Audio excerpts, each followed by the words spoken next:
Why won't let me remove?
Dr. Eric Kelly III and a host of phenomenal speakers from all around the globe for this 7-day virtual event that you don't want to miss. The mission of the Black Business Expo is to raise scholarship money from kids all the way from high school all the way from college. The Black Business Olympics is one of the largest Black business showcases in the world. It is an opportunity for businesses and companies to showcase their businesses globally. We are going to be giving away laptops up to $5,000 away to students. Again, I'm Olivia Appleberry, the founder of 2 Cents Finance and one of the speakers for the expo. I am so excited to see you there. For more info, go to www.blackbusinessexpousa.com or call 919-308-9090 and hope to see you there.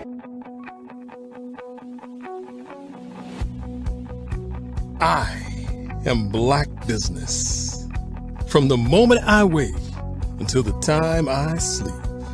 Yes, I am Black Business. I am Black Business. Tell me, are you Black Business? I am Black Business. Do you support Black businesses? Listen, I support Black business because I am Black Business.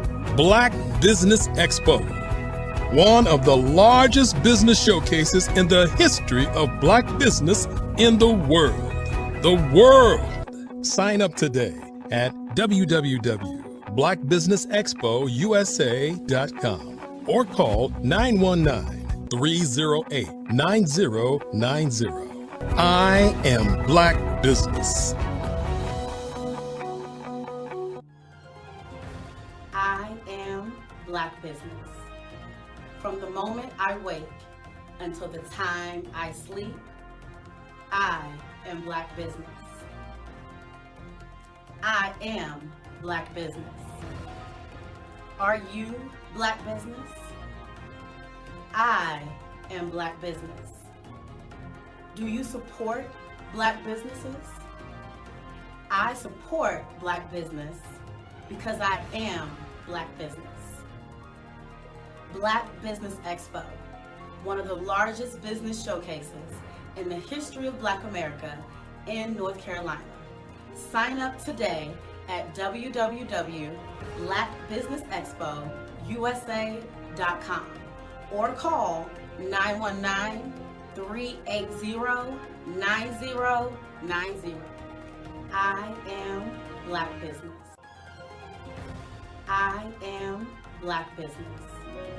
From the moment I wake until the time I sleep, I am Black Business. I am Black Business. Are you Black Business? I am Black Business. Do you support Black businesses? I support Black business because I am Black business. Black Business Expo, one of the largest business showcases in the history of Black America in North Carolina. Sign up today at www.blackbusinessexpousa.com or call 919-380-9090. I am Black Business. I am Black Business. From the moment I wake until the time I sleep, I am Black Business. I am Black Business. Are you Black Business? I am Black Business. Do you support Black businesses? I support Black business because I am Black Business. Black Business Expo, one of the largest business showcases in the history of Black America in North Carolina. Sign up today at www.blackbusinessexpousa.com or call 919-380-9090. I am Black Business. I am Black Business.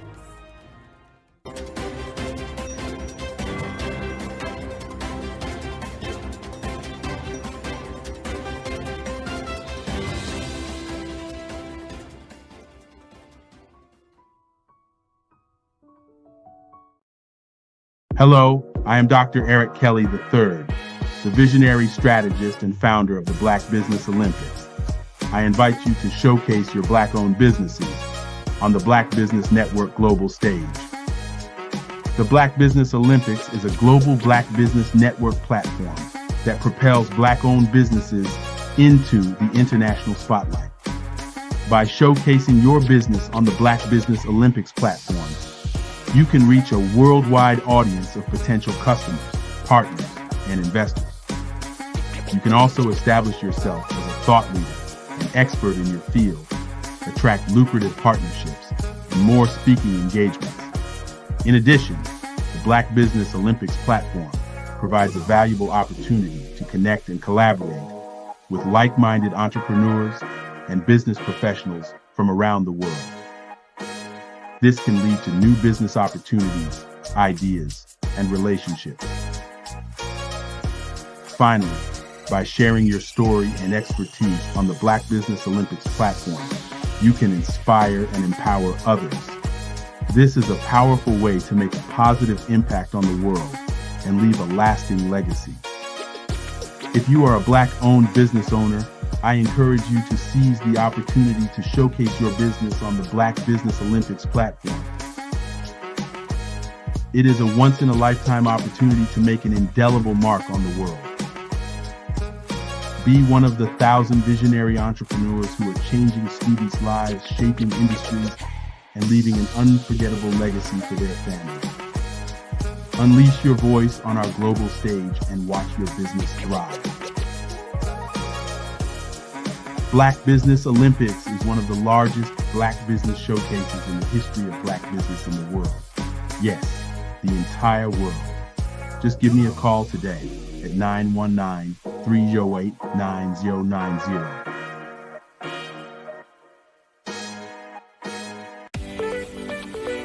You are in the right place at the right time.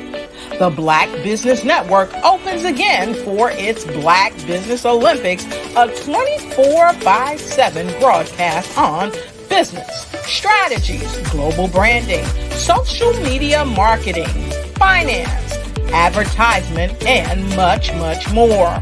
Featuring the top, most powerful entrepreneurs and speakers and thought leaders from all around the world as they gather together for this phenomenal event.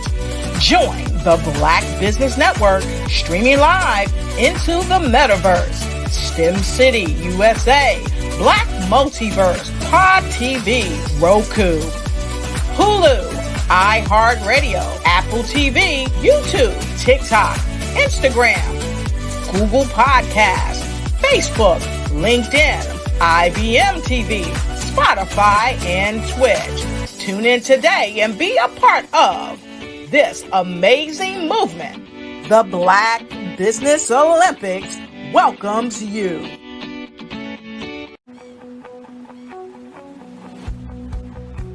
I am Black Business. From the moment I wake until the time I sleep. Yes, I am Black Business. I am Black Business. Tell me, are you Black Business? I am Black Business. Do you support Black businesses? Listen, I support Black business because I am Black Business. Black Business Expo, one of the largest business showcases in the history of Black business in the world. The world. Sign up today at www.blackbusinessexpousa.com or call 919-308-9090. I am Black Business.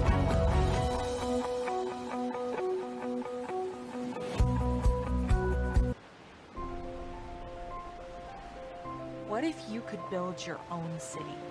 A place where every child can find nurturing people to help them achieve their full potential. A place where every adult can access job training support, where health education is abundant, where social justice ruled the land. A place without limitations. Welcome. You have arrived at STEM City USA. It is what every city should be. A safe and trusted community where you find people and resources to help you become everything you are and beyond. STEM City is unlike anything you have ever experienced. It is a digital twin of the world around you, only better. STEM City is about energy and soul renewal. It is more than a digital world. You can almost feel the power of live cultural events, music, and theater. STEM City promises a better future for children with caring mentors and hands-on activities with dedicated tutors to support our youth. STEM City is your passport to a healthy lifestyle with weekly events addressing our community's many issues. STEM City is your financial well-being with helpful information on wealth management, career advancement, job training, and so much more. STEM City is the community you deserve. It is the city where your dreams can come true. STEM City USA, a place in the sky that is accessible to all who reach for the stars.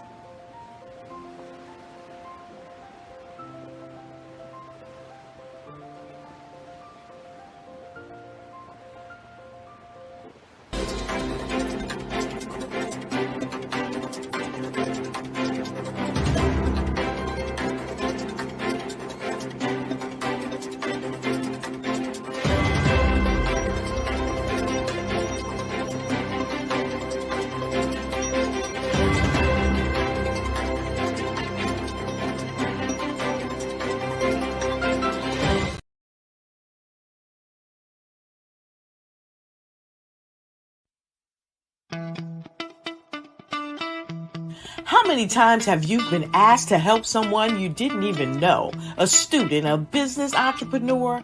Or did you ever even ask, where did they end up? That business, that friend, that entrepreneur. Well, just maybe they ended up in a gang, bankrupt, homeless, or worse, dead. Maybe they turned to crime, drugs, and alcohol. Did you ever wonder? Did you destroy their dream, or was your life always so easy? At the Black Business Olympics, we started a movement to help students complete. Give them hope and foster success. Help them to leave their dreams of providing laptops, computers, and up to $5,000 in scholarship funds. Today, we ask you to help a student, a business owner, or an entrepreneur to realize their dream by sponsoring them, supporting them, and buying from them. Consider this. With $1.6 trillion in our Black community, we only ask for a small donation for our students, our businesses and our entrepreneurs. And you can change a life today. So I ask you, what are you going to do? Sit on the sideline and watch our students in high school be leaders, miss out on their dream from lack of resources? Or are you going to donate to the movement and change their future and yours as well? Give us a call today at 919-308-9090. Change their life by investing with action to the Black Business Olympic Fund. The Black Business Olympics, one of the largest business showcases of Black business in the history of the world.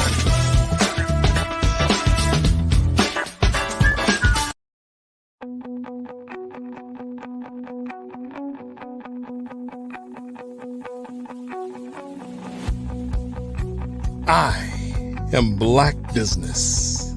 From the moment I wake until the time I sleep. Yes, I am Black Business. I am Black Business. Tell me, are you Black Business? I am Black Business. Do you support Black businesses? Listen, I support Black business because I am Black Business. Black Business Expo, one of the largest business showcases in the history of Black business in the world. The world. Sign up today at www.blackbusinessexpousa.com or call. And good morning, business owners, entrepreneurs, thought leaders, and corporations. Welcome to the Black Business Network. My name is Kimberly Williams, and I am your business moderator for this morning on the Black Business Network. The Black Business Network is a 24-hour business network showcasing Black businesses, business owners, entrepreneurs, and thought leaders worldwide. We have speakers from North Carolina, London, Singapore, Africa, Japan, and cities all over the United States. The Black Business Network is a global community. It's sharing its business knowledge to empower, inspire, and educate businesses about business. This morning, I want to bring to you our first keynote speaker by the name of none other than Alan Thornton. He is an author of Money for Your Mission book and workshop series. He's the founder of the 40-Acre Conference and I Am a $1 Million Dad platform. He's a former enterprise software sales director. He is a real estate investor in single family and commercial. He generated 1 million plus of revenue and over 700 clients with current tech company MFYM Incorporated. His platform is backed by the government officials, corporate executives, celebrities, investors, influencers, and entrepreneurs worldwide. Personally, he sold over 23 million of enterprise software licensing since 2011. He's helped hundreds of organizations find and secure over $28 million in MFYM. He's the Forbes Business Council Top 50 Startups to Watch in 2021, a top accelerator program, and the Top 50 Tech Visionary, Top 5 U.S. Black Tech Companies, a graduate of Mass Challenge, Cordon Academy, a presentation power of Lift Off and Rise Up. I want to bring to you none other than Mr. Alan Thornton.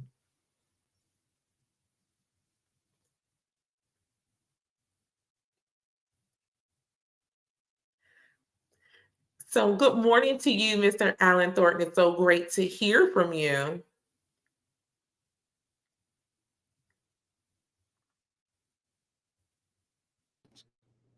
Okay.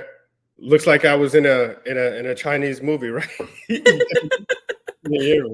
So no, I first and foremost want to thank you for being here and having us on this global stage, which is always an honor and a pleasure. So thank you for that eloquent introduction. Great, no problem. I look forward to hearing all that you have to share. I want to let you know that genius is coming, and I will see you on the other side. Excellent. Thank you so much. And I want to share a few things with you, share some thoughts and ideas with our time today. Although it may not be long, it will be impactful. So my name, as Miss Kimberly Williams so eloquently stated, is Alan Thornton. I am the founder of the 40 Acre Conference, which is the largest conference in the world on MLK and Juneteenth. And want to share, we're going into the new year. So a few of you are thinking about your big goals, your big dreams in the new year. And you say, well, once this new year gets around, we'll start. So I'm going to give you 3 different points that we can talk about to get your new year started right. The first one is manifestation, but manifestation execution. The second one I'm going to talk about is making your goals a reality with your niche. And then the last one is the connections that you keep will help you get the currency that you want. So let's talk about manifestation. And this is big, and I'll tell you a little bit about my journey. Most of you may think, hey, manifestation, it's like some hocus pocus stuff, right? But I can tell you since the beginning of time, and I read a lot of different books. I'll drop a couple books in the chat. And through the duration of this, if you hear some thoughts and ideas that you'd like to be a part of, we have the largest conference in the world on MLK and Juneteenth. And if that's something you would like to be a part of, type legacy in the chat. And I also want you to remember that you can text legacy, and you'll hear me say this a few times throughout the duration of our time together. You can text legacy to 888-111, and you'll have a special opportunity to join us either virtually or in person. So talking about manifestation, there's a couple books, and I'm gonna drop book links.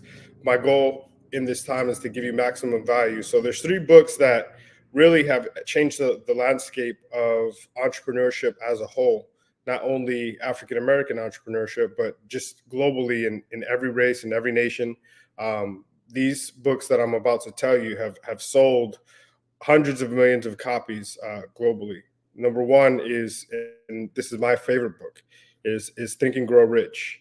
And Think and Grow Rich was a story that was put together took about 25 years plus to put together. Napoleon Hill went and studied some of the most famous, most successful entrepreneurs in the early 21st century, right?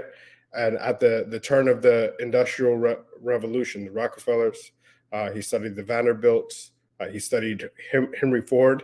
And what he found is there was a common set of traits throughout them all. And I'm backing up this manifestation theory with the facts and the evidence of it actually coming to fruition from successful entrepreneurs that have came before us. So what he found is each one of these men that were highly successful knew they were going to be successful before, not necessarily knew that they were going to have a straight path, but they wrote down exactly what they wanted. And as they went through the duration of their journey, they found a way to actually achieve it. There's also a book called The Richest Man in Babylon. So the Think and Grow Rich was based in, the 1900s to about late turn of the 20th century, right, into about 1930, right? One of the best-selling books of all time. Now, if you take it 4,000 years before that, The Richest Man in Babylon, some of those same principles, some of those same traits, different currency, right? Because money alone is worthless because the currency changes, right? The different denominations, but the principles stay the same. And throughout manifestation, one of the richest people in the world, King Solomon, and it talks about how he believed, and he had something that was more important than anything else, and that was wisdom.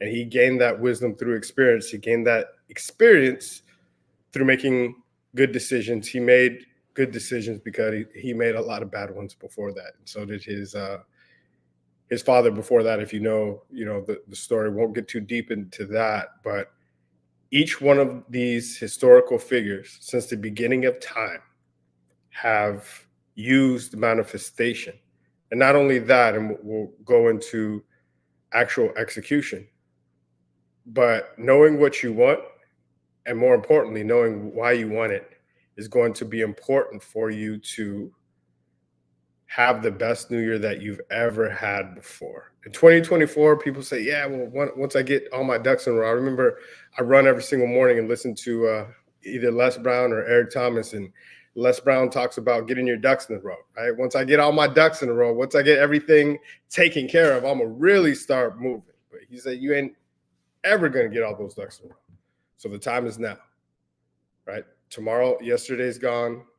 Tomorrow's not promised. That's why they call today the present.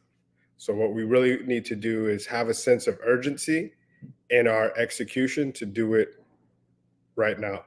Another book is called As a Man Thinketh. And this is so powerful because it's kind of a mixture of the two, the Think and Grow Rich and the Richest Man in Babylon. As you think and speak those that are not, those things that are not, as though they are, eventually they'll be. Whatever you focus on really magnetizes. So to give you some key steps, one, focus on really what you want. A lot of people, you see these vision board parties, everybody's having them. It's a good time.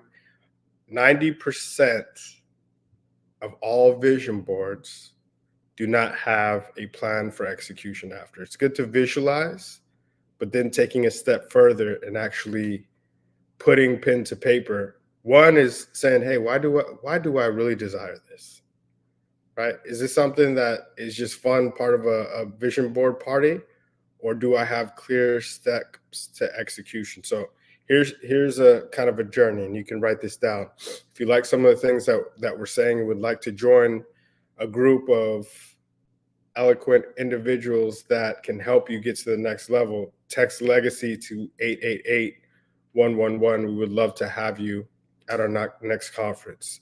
So if you look at your vision board, right, next time you're going to change the landscape of your next vision board party. Let's say you have 20 pictures.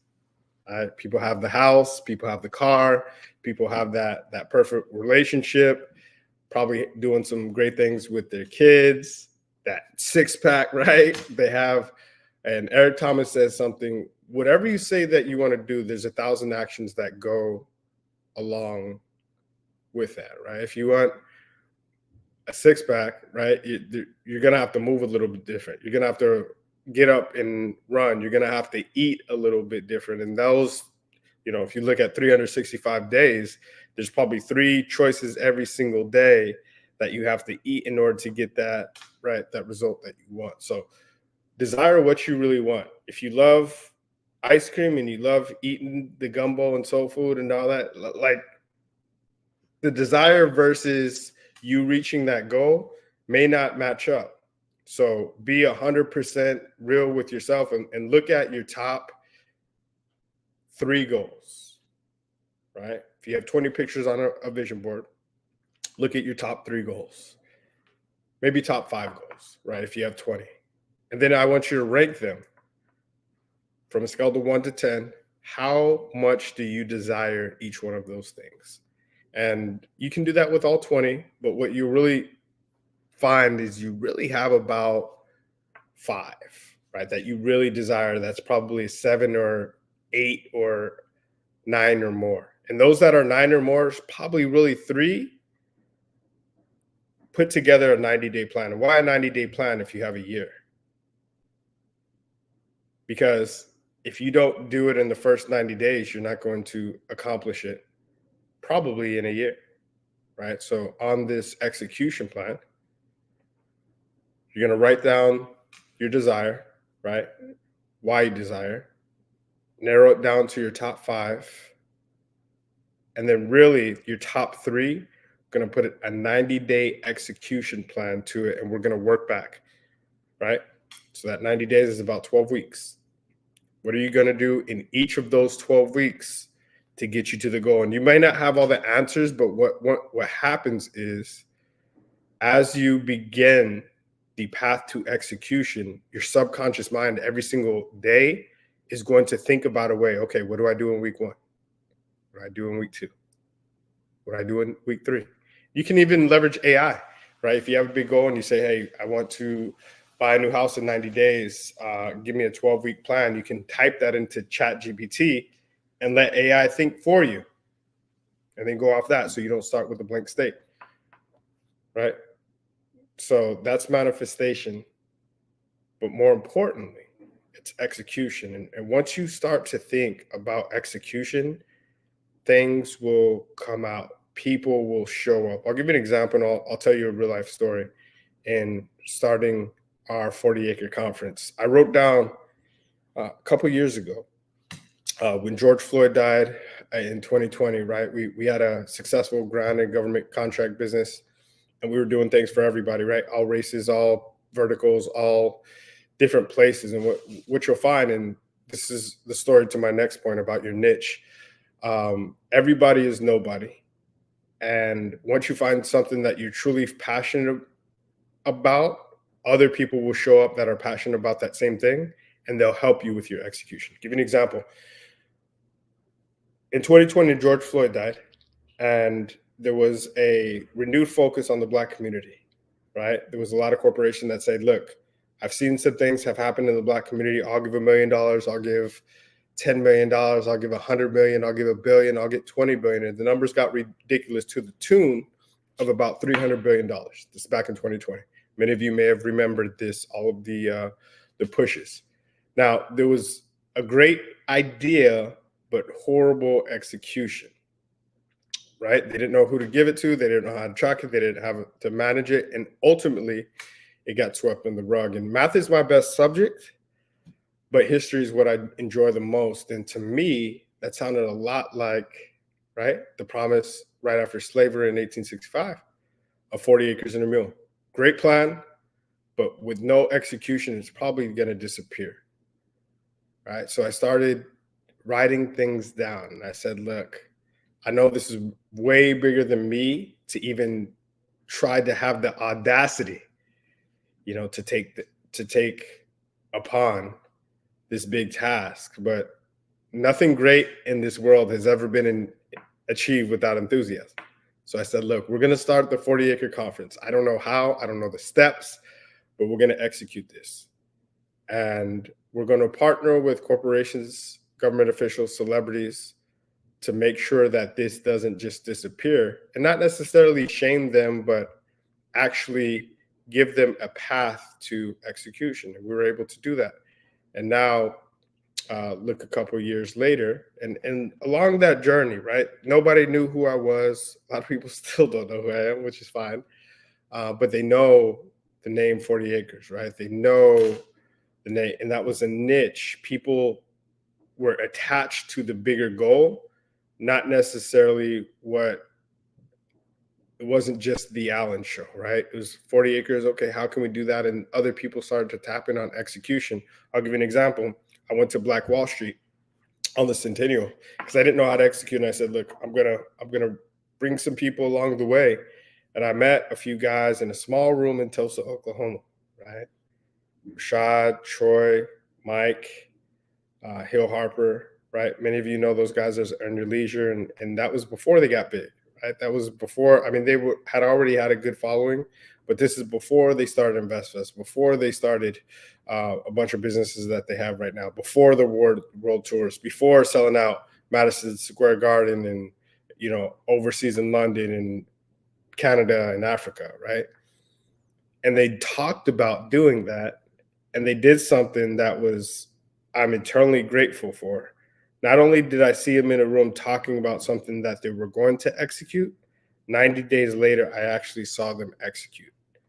And what that did is that built my belief system. It built my execution muscle, because I heard people say that they couldn't do it. I heard people say that they shouldn't do it. I heard people say that they probably won't do it, and they did it, right? So once your mind is expanded, it can never conform. And once you start on a path to execution, you can never stop. If you look at like even the little things, I read this book by James Clear. It's called Atomic Habits. And he talks about the 2-minute rule. If you want to start something, it really takes 21 days to create a habit. So now we're talking about niche and execution. So if you just start the ball rolling, think about that, your garage, that it's messy for, I can just tell you my story. It's messy for a year. And then one day you decide, and this is my personal story, none of y'all have probably ever dealt with this, but then one day I decide, hey, my little girl needs a place to put her bike or something else and needs this clean. And in a focused 2 hours, I'm able to do what I wasn't able to accomplish in 2 years. Why? Because I was really focused. I had a reason why I wanted to do it, a strong desire. And then I put execution in place. Not that I didn't have the skills to do it. So I say that to say, right? Write down a big goal that actually scares people, but then put a path to execution, and then really find your niche. So I'll give an example of niches. Some of you understand there's a lot of different things out there. And my little girl, she loves, since she was a little kid, many of you do the elf on the shelf, right? And I remember watching Shark Tank, and elf on the shelf has become a huge business, right? $100 million business. And then there was this gentleman, I was watching Shark Tank, and he said, well, man, I'm Jewish, and we don't really celebrate Christmas. And he literally copied and pasted that same model because he tried to partner with them at first and they didn't want to partner. And he created this thing, right? If you know from Hanukkah, it was called Minch on a Bench. Exact same model as Elf on a Shelf, but for the Jewish holiday, and created a $10 million business, right? Just with that niche. If you think about a doctor, right? There's a lot of different doctors out there, but the specialists make the most, right? The anesthesiologist, the brain, all those different specialty doctors. So whatever your niche is, now that you have manifested and wrote down and have a strong desire, know exactly what you want, get really focused on whatever your niche is going to be, right? Could we service everybody and do everything? Yes, but we're very focused on the Black community on MLK and Juneteenth. If that's something you'd like to join us, text Legacy to 888-111. That's important. The niche is important because just like gyms, right? There's a lot of, this last week I was at the Beast Mode Games, which is like a CrossFit competition. And there's a lot of different gyms out there that specialize. Hey, we specialize in trainers that specialize. We specialize in corporate wellness, right? We specialize in helping athletes that have retired, right, stay in shape. We focus on pretty girl fitness, right? And you see all these different gyms and niche thing, all that do the same thing, but they attract a different type of clientele because of their messaging. So whatever it is that you do, get really clear, and you can always expand.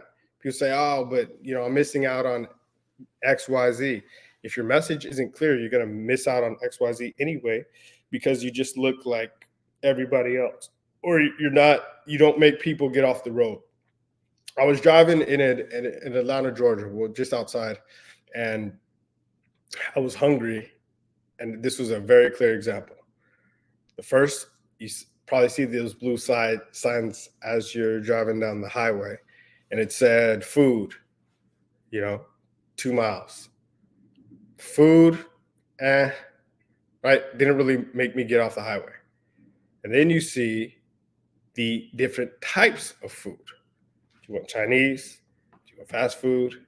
Do you want barbecue? And there was this soul food restaurant that I never saw. Okay, they put soul food on the sign, right? But we're in Georgia. So I go out there and I get off the highway because it spoke to the exact type of food that I wanted at that time. So you got to make people get off the highway, and your niche is going to do that. I'm going to give you a framework. And this is one that I didn't create. Just like Eric Thomas, I watch Eric Thomas and listen to him every single morning. He said, most people in life are lazy, right? You can beat half the people just by showing up, even if you have average skill, because you can have phenomenal will and be very focused on what you want to do. And not to say or take anything away from everybody else, but once you find your niche, you can become the greatest at what you do and the best in the game. You know the way to become the best in the game? Make sure nobody else is playing it, right? And you can do and have your niche. You can be the best soul food place in Macon, Georgia. That's off Highway 69, right? Nobody did it better, right? Because you're the only one there. You could do that same thing with your niche. And so many people say, wow, we're excluding people. No. I'll give you the Facebook example. And I remember one of my mentors told me this. He said, Alan, look, you grew up, you're around the same, right? I'm 37, around the same age as Mark Zuckerberg, right? I graduated at the same time, went to college at the same time. And I remember when Facebook first came out. Now, I feel like an OG, right? Like, this is off topic. So I was at the basketball court the other day playing ball, and somebody say, hey, man, hey, Scoob, good shot. I'm like, Scoob, who's this talking? Oh, dang, I'm 38 now. But that's another subject, man. Never thought you'd be on the other side of life, but that's funny. I say that to say the Facebook example, back on track. When Facebook first started, they focused on college students.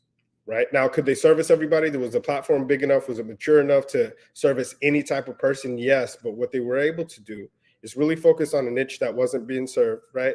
Really focus on the people where the platform could grow the faster. It's called land and expand. I sold enterprise software for a while. That's what we do. Like the easiest core product, the highest amount of efficiency with the least amount of effort and the most amount of impact, we would sell that first to land. And then you expand. So if you look at Facebook, they built their marketplace very fast because they really focused, even when there was other giants that had a lot more traction than they did. Like at that point, MySpace was killing it. But Facebook came in and really focused on a niche and just expanded so quickly. And that niche not only expanded, they had parents. They were connected to all the other people that they wanted to get to. And what happened is they blew it out the water. They went public and, they crushed their competitors because they focused. They had laser focus, they had strong desire, and they ran hard, like hard, right? So if you can do that same thing in whatever your niche is and really focus on what the desire, because the desire is going to get you up out of bed in the morning. The desire is going to keep you going and say, oh, okay, I'm doing this. Why? When you have adversity, it's going to get you over that hump and tell you I will until because of this. Not just because it's a nice to have. No, I can, I will, I must. Come on, Dr. Kelly, you know that. I can, I will, I must. And then people, once you have your niche and once you have your manifestation, your strong desire, you're going to find people that will help you execute. One, because people can really focus. I was watching the reel the other day with Kobe, one of my favorite players, and he said, he used to hang around people and he could tell if people were unfocused or distracted, and he just couldn't gravitate to those people, right? And your energy and your vibration, your frequency will start to attract what you are and what you desire to become. So if you're focused on execution, you know what you want, you know why you want it, and you're on that path to execution with whatever your niche is, you're going to start to attract those people. I'll tell you, at the end of 2020 or the end of 2021, we were launching our MLK conference, and we had all kinds of barriers, and they canceled the parade, and we're going to do some things with the parade, and pandemic was coming back, and I was just on a path to execution. And shout out, and I got to eternally grateful for this gentleman. I got a call from Dr. Kelly, and I was trying to figure out a way how to execute this and have all speakers say, hey man, I'd love to be there, but pandemic wise, LA was getting shut down, different places were getting, and showed up on my doorstep, right? Not literally, but with this Black Business Network and said, look, I have a way that you could actually execute this. And not only was I able, through the help of people that showed up like Dr. Kelly, to execute, we got on a path that was bigger than we ever believed, thought, or imagined. And a couple of weeks later, we got a call from some people in Africa, because Black Business Network's a global network, right? We're able to get a call from Africa. And Dr. Kelly said, don't answer that call, man. Africa, come on. Like, what do we doing here? It sounds like so I hung up at first and I said, you know what? It sounds, I don't know, all the pieces aren't there, but I feel a pulling on my spirit to do this. And I went to Africa, got diplomatic status over there, all because I was on a path to execution. There was other people, hundreds of thousands of miles away, that had a path to execution for their own initiative, and brought me over on one of the most incredible trips of my life, right? And brought me over to Africa, all expense paid. And you find a place where you're experience what we call imposter syndrome, right? I remember sitting in the back of this car and this limo and this police escort. And for those of you that have ever been to Africa, there's roads, but there's no like lines.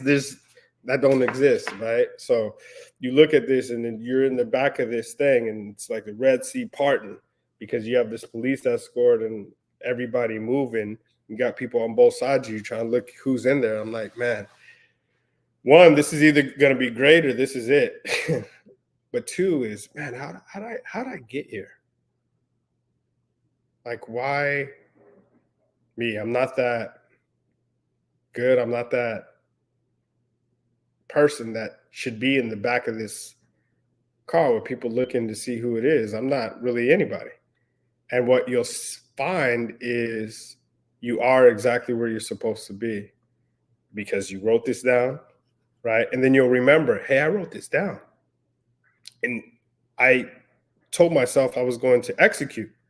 And you'll find yourself executing on a path that you never thought you would be on. If you want to be around people like that, join us MLK and Juneteenth. Text Legacy to 888-111. We would love to have you. Some of the biggest influencers in the world. And the last thing, whatever you focus on is going to magnetize. So as you write down the manifestation, as you start to have not only your visions, but you really create your niche, you're going to be on a path to execution.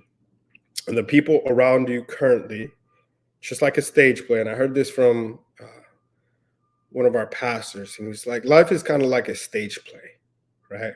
Like a stage play. There are people throughout the duration of this play that play different roles, and everybody that's on this play may not be there. The same people that are in the beginning may not be there at the end, even though it's a great play, right? Because there's a lot of different people in this play that makes up this play of life that play different roles. They may play that role and be very good at that time, and then in a certain instance, it's time for them to go. And sometimes that happens in your life. And when you get to different parts of your life, there may some people that stay, and there may people that go. Everybody plays different roles. And the good thing is, I hope and you hope that you stay till the end of your play, right? So know that the connections around you, if you're not where you want to be, whatever you do, whatever you wrote down, whatever you think about, whatever you dream about, whatever you truly desire, start that path to execution, which is important.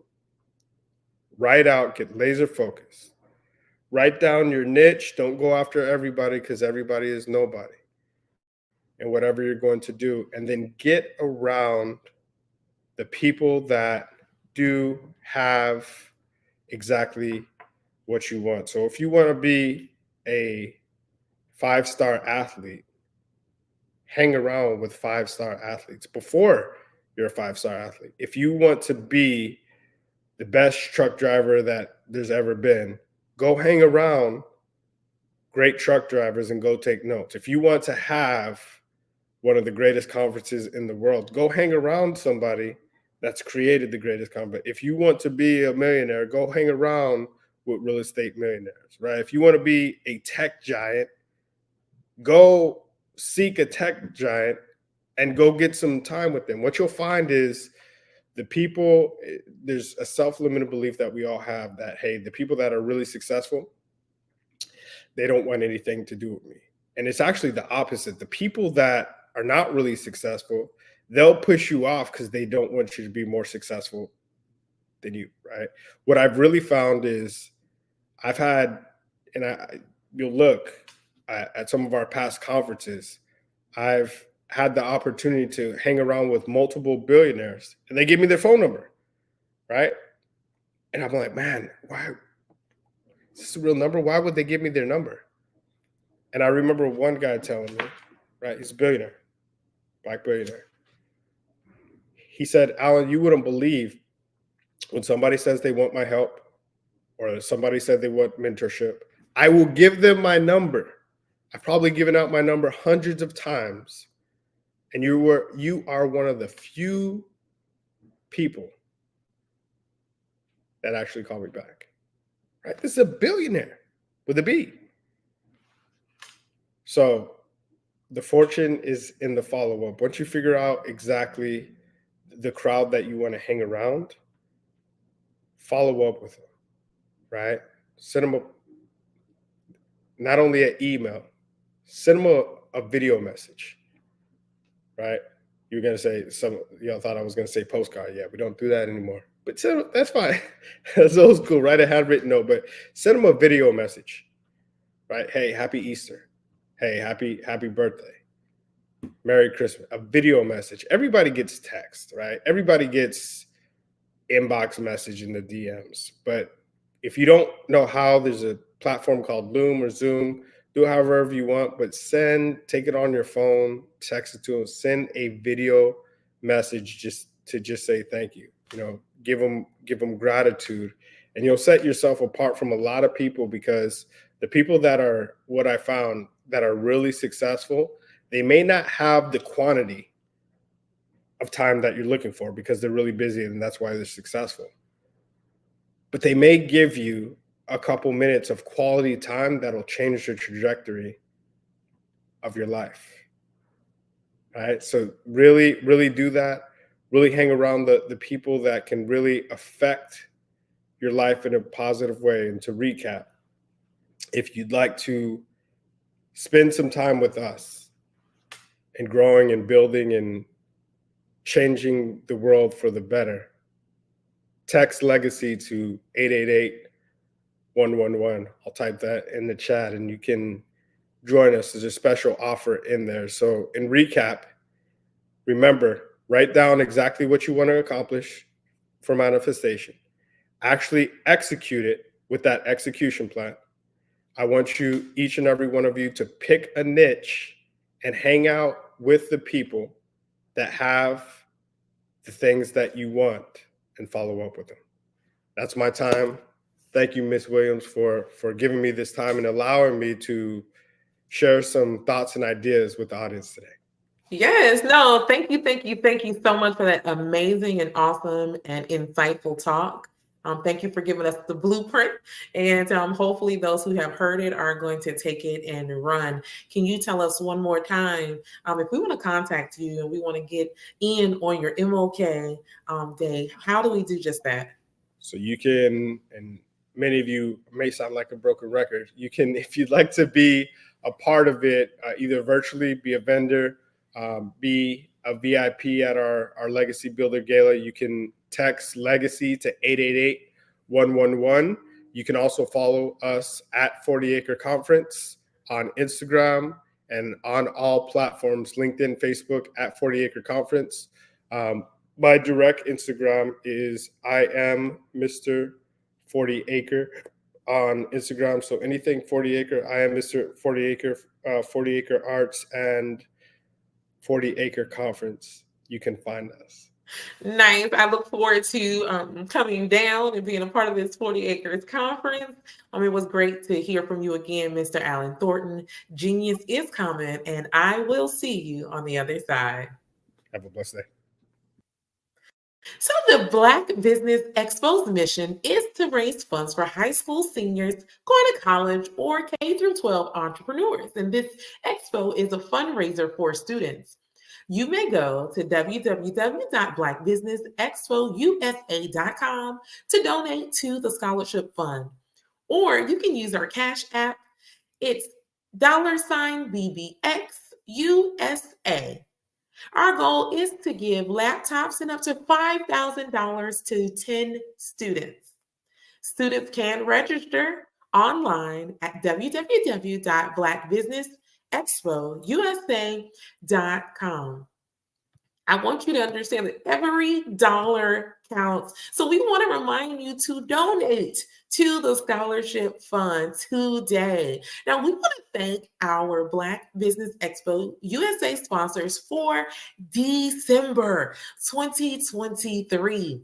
And they are North Carolina 100, Moody Capital Partners, Suede Soul, Lotus Roche Coaching and Training, Carolina, Virginia Minority Supplier Development Council, the Step Management, BHS and Associates, 5-Star BBM Media, Margie McLean Foundation Incorporated, Hello LLC, Genius is Common, Earth Essentials, Milani Shani Global, Executive Women's Success Institute, The Quality Coaching Company, Superwoman Business Services, Creative Force Studios, Lee Entertainment, Artistic App Design, and the Black Business Expo USA.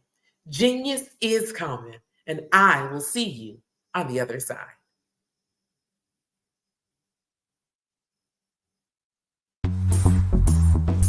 Attention all entrepreneurs and companies. Are you looking for reliable and efficient virtual assistants and back office support to help you manage your business tasks? Look no further than Superwoman Business Services. Our team of virtual assistants provides a full... Over the past few years, we've seen the growth of existing and new initiatives focused on financial inclusion, building global networks, and reducing the wealth gap in response to the idea there's not enough seats at the table. Whether their outcomes are to increase the representation of Black executives on corporate boards, ensure an inclusive global economy, or to create new U.S. African commercial pathways, the strategies are often carried out by separate programs. The question is, should they be?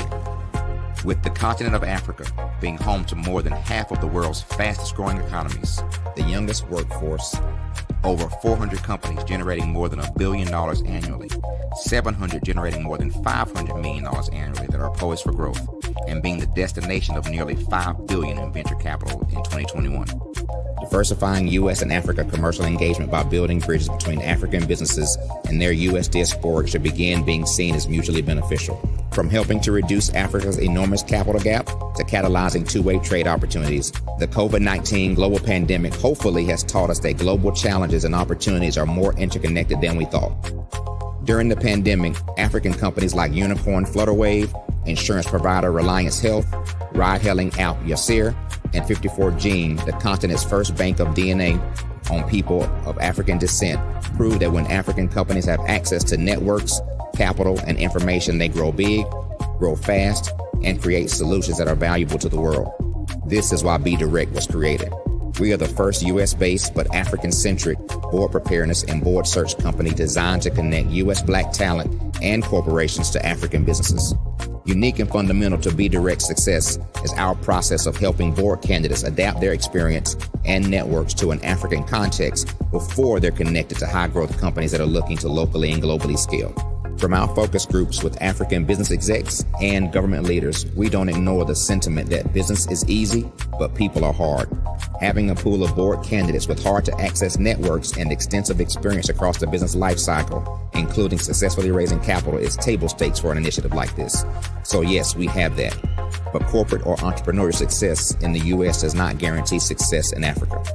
Developed alongside industry partners on the continent, our training program, Be Direct Prep, is designed to transpose their experience to create cultural comfort, understanding, and a commitment to helping businesses in Africa scale.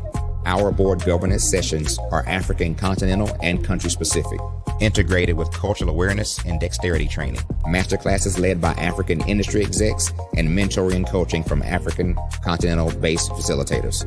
But even more unique to Be Direct Prep, we cap off our training program with an immersion trip to help candidates that have not been to Africa before see and feel Africa's complexity and opportunity from African soil. We all know traditional network-based board placement has historically left a lot of us out of ever really being in the paid board pipeline. Our strategy supports the work of many great organizations that are successfully filling seats at U.S. board tables by creating more tables for those that are still left on the sideline. It's time to start seeing the role and value of U.S. Black talent and businesses on the continent of Africa differently. Old perceptions and habits limit economic inclusion. Let's transition Black talent and the African businesses they will support from the periphery of the global economy to its core. Living in a global lockdown, we all know now how fast local and global economies can change and see the value of having businesses that hire, strengthen local value chains, and even grow globally. Status quo in any form holds back progress.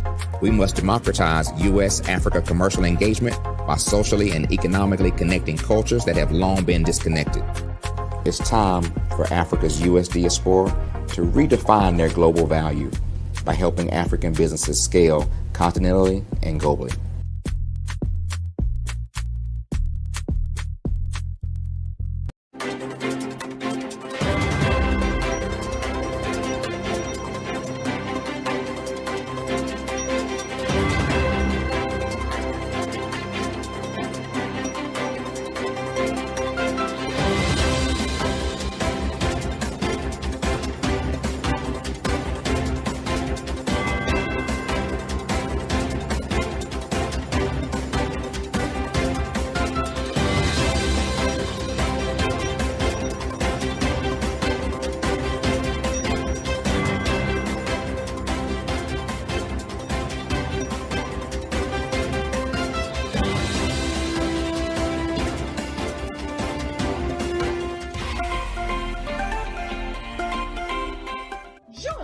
Dr. Eric Kelly III and a host of phenomenal speakers from all around the globe for this 7-day virtual event that you don't want to miss. The mission of the Black Business Expo is to raise scholarship money from kids all the way from high school, all the way from college. The Black Business Olympics is one of the largest Black business showcases in the world. It is an opportunity for businesses and companies to showcase their businesses globally. We are going to be giving away laptops up to $5,000 away to students. Again, I'm Olivia Appleberry, the founder of 2 Cents Finance and one of the speakers for the expo. I am so excited to see you there. For more info, go to www.blackbusinessexpousa.com or call 919-308-9090 and hope to see you there.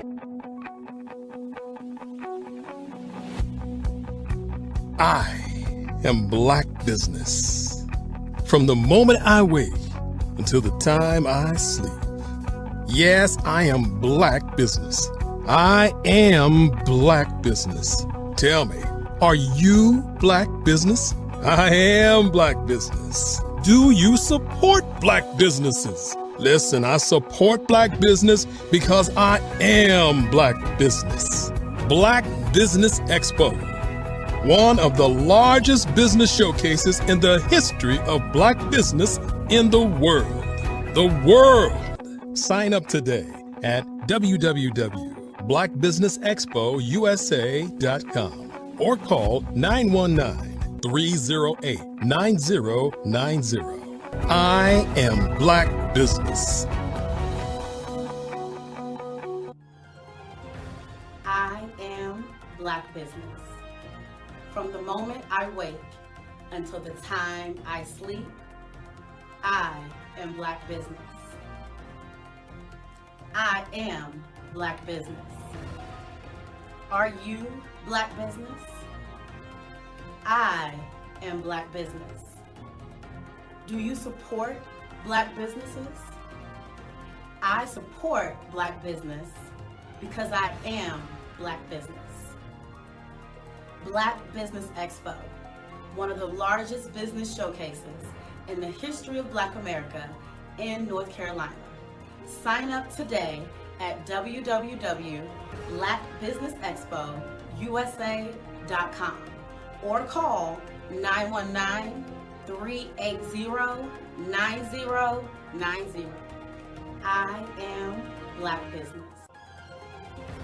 I am Black business. From the moment I wake until the time I sleep, I am Black business. I am Black business. Are you Black business? I am Black business. Do you support Black businesses? I support Black business because I am Black business. Black Business Expo, one of the largest business showcases in the history of Black America in North Carolina. Sign up today at www.blackbusinessexpousa.com or call 919-380-9090. I am Black business. I am Black business. From the moment I wake until the time I sleep, I am Black business. I am Black business. Are you Black business? I am Black business. Do you support Black businesses?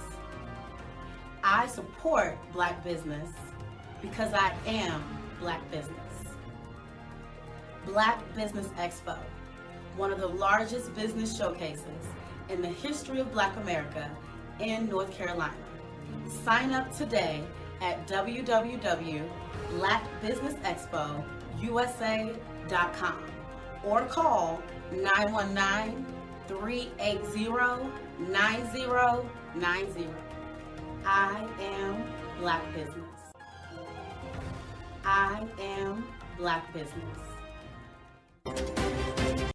Follow the Brand TV broadcast host, Grant McGaw, as he visits with top executives and entrepreneurs to find out their secrets of success with their personal brand. Follow the Brand TV broadcast host as he focuses on brand development to build better relationships, bring value to your business, relationships, and career. You will enjoy listening to each episode that is tailored to speak to you directly. If you're looking for this type of clarity in terms of building your brand, you have tuned into the right station. Each episode will help you to shape a conversation in the 5-star BDM network of 20,000 professionals and become a springboard for your corporate engagement and business opportunities. Each guest will frame their story in the areas of personal branding, business development, career development, financial empowerment, and technology innovation.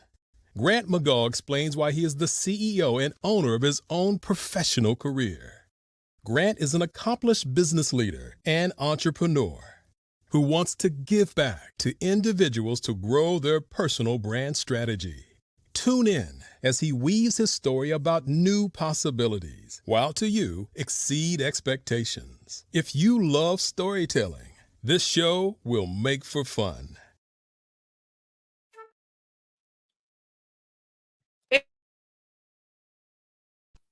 And good morning to you, business owners, entrepreneurs, thought leaders, and corporations, and welcome to the Black Business Network.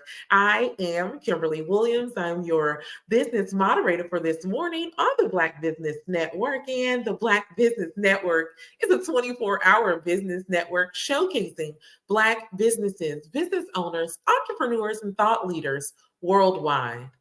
We have speakers from North Carolina, London, Singapore, Africa, Japan, and cities all over the United States. The Black Business Network is a global community sharing its business knowledge to empower, inspire, and educate businesses about business. So grateful to bring to you today something called a Becoming a Change Maker. It's a conversation between two giants in the game. So our first speaker is going to be Mr. John Riley III. John is the VP of Business Services at ABA Intelligence. He has over 23 years of experience in the software application space, working for companies like Oracle and SAP. He has primarily worked in the consulting service sector, assisting organizations with their software implementations, business process changes, digital transformation initiatives. And so with John Riley III, there's also Mr. Grant McGaw. I'm so excited to bring to you and present Mr. John Riley III. How you doing? Oh, can you hear me? I can hear you. Yes, sir. How are you? You know what? I could not be better. How's it going today, Kimberly? It's going amazing. I look forward to hearing you and hearing from your expertise this morning. I want to let you know that genius is coming, and I will see you on the other side. Sounds good. All right. Good morning, John. How you doing, sir? I'm wonderful. I am wonderful. This is a great holiday season. It's a time to give back, to give freely, and to give generously. And I appreciate you giving generously during your time. And here at the Levon Center of Innovation, which you are part of the Levon Cyber Range, I want you to tell our listeners, our audience out there, I mean, not too many people are exposed or understand what a cyber range actually is. No problem, Grant. I mean, it's something that's becoming more and more needed as you understand what the cyber attacks that have been going on. So Cyber Range is really designed to help organizations, one, to come get cyber training awareness of understanding what a cyber attack is, how it affects them. I'd say executives for their responsibilities with it, but also coming to test out their plans for a cyber attack. Now, that's a lot of things people don't realize is how do I test out my plan when I have a cyber attack? What are my responsibilities as an executive, as a CEO, as a technical, what they call chief information security officer, and allows them to prepare for that. So when they do attack, now it's never about if they're going to get hacked, it's always when. And if you look at what's going on in the industry, and Grant, you know, like I do, it's not stopping. If anything, it's getting faster. And just to give you an example of that, in 2022, the ransomware attacks, I think, were over, 25 million. By September of this year, it's already surpassed the number of attacks from 2022. That's how fast it's speeding up. By September of this year, it surpassed all these cyber attacks in ransomware attacks in 2022. That is, and that's something that's amazing when you think about the magnitude of cyber attacks, and that's the reason because data is valuable. Yes. People want to hold that data. They want to get a hold of it because they can utilize it for their own nefarious activities. We understand, we talked last time, it's a $6 trillion industry. $6 trillion. $6 trillion. That's amazing, isn't it? Yeah. And that's the crazy thing. I mean, I was even reading today that they're turning in supply chain hacking into a service. Like, that's crazy, right? It's turning into that bit of business. They're turning supply chain hacking as a service, as an offering. And that's telling you how these threat actors, what they call them, are thinking now that it's such a business that they're going at it with a business mentality of how to be productive in it. And we'll get in, I know we'll talk about AI and technology but that has been speeding it up and making it so much easier for people to attack other people, companies, organizations. And it's almost on a scary level of how fast it's moving. And the predictions for 2024 and 2025 are going through the roof of what to start preparing for now. And this is something to take note. A lot of the people that are listening are business owners, they're entrepreneurs. They have infrastructure. They have, it's your current digital landscape and what that looks like. It's people, processes, and then as obviously there's different softwares that are involved. You help people to understand what will happen during a crisis, during an event. Just to say, it's like right now, everybody's kind of enjoying the holiday season. Things, there's maybe a skeleton crew somewhat, in the office. And then this is the time where people are kind of like, all right, yeah, I get this, silly email that came in. Oh, this is cute, and then they click on it. And then boom, whether they realize it or not. And this is the thing that you got me last time we talked. Sometimes these payloads are in your system for years, a couple of years before they activate them. And then once they activate them, then they go around getting your proprietary information. Talk to us a little bit about that. Yeah, there was an attack on a news station up in Canada where they were state sponsored, which means they're from another country. So China had hacked into this news station agency. They were in there for 2 years without them knowing it. They got passport information, birth certificates, social security numbers. And after they found out the attack, a year later, they found out they were in there for 2 years. So it took them almost 3 years at that point to realize, wow, these guys have everything, all of our information. And that's what people need to think of. Think about this right now in your systems. Even when you go to work, somebody could be in your systems right now for years and you do not know about it, which means they know everything about you, your patterns, who you send payments to, who your vendors are. And that's the scary thing about this now is they're not doing it sometimes fast where you get a ransomware attack and they want to get paid right away. Some people want more intel than anything else. And to give you an example, Grant, 23andMe got hacked, right? They took 7 million DNA files. 7 million DNA files, right? Think about that, right? That's what can you do with that? Almost anything. I mean, you think from a terrorist standpoint, you think about from, cloning to anything, right? 7 million DNA files. So that's super scary.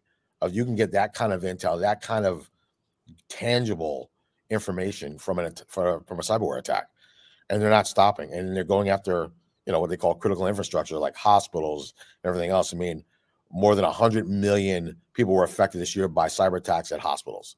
100 million.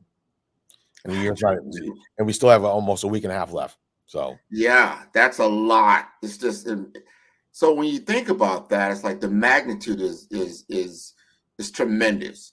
So on the other side of the ball, what are we doing as companies? This is the question I ask the audience, and I ask a lot of leaders. Yeah. Used to be like, oh, well, technology. Well, that's the CIO's job. That's the Chief Information Security Officer's job.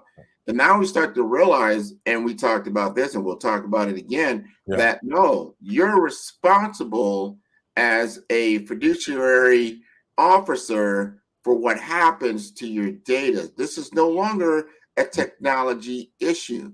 This is an enterprise-wide issue, right? It comes down to a people problem at that time, where a lot of people think they're hacking in and getting into the systems.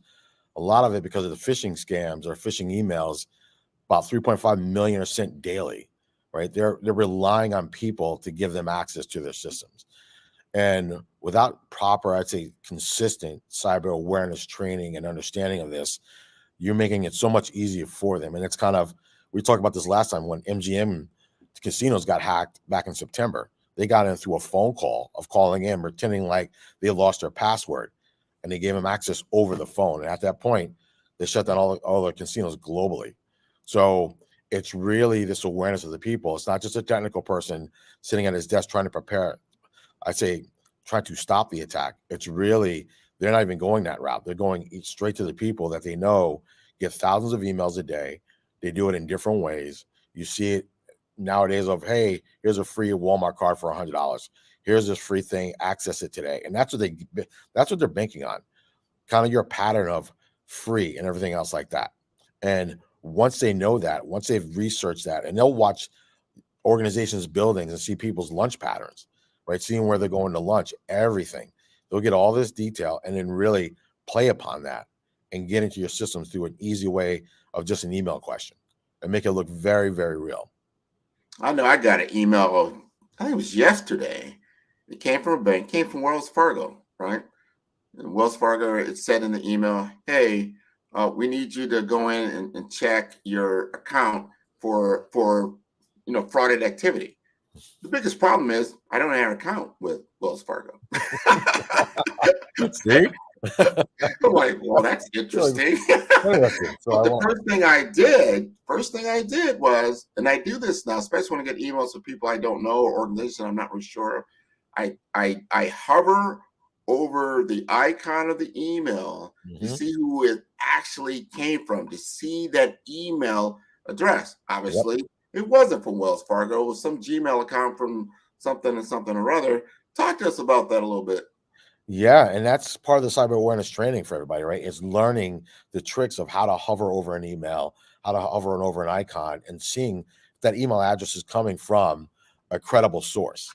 And many, many people and organizations have been tripped up at it. We know a local city here, and here in Florida, like Grant, you and I do, where they did the same thing. They were working with a construction company, and they copied the construction company's email address, the logo, and everything, and requested a payment of $1.5 million.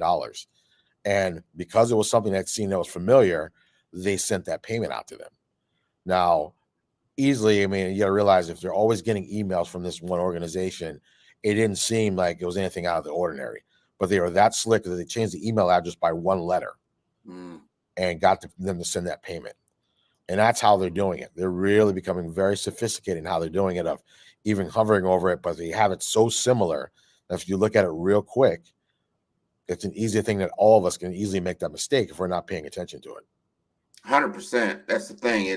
And not all the tools. There's a lot of software tools out there. You know, we all grew up in the area of malware. You know, you get this malware, and then you get this information that checks down your computer, and you get all this googly goop, and you gotta get somebody to clean up your computer. That's still out there. There's spam filters. There's so many spam filters that are out there. You go to your email, and the cool thing about that is that when it goes into spam, it shuts down all the different outside links. So that's what's happening in your junk file. I don't think a lot of people realize that it actually kind of quarantines the email and then kind of looks at it, and then unless you qualify it, pull it out, and then go ahead and work with it. Yeah, but you've got to be paying attention to where the trust but verify is the term I always hear over and over again.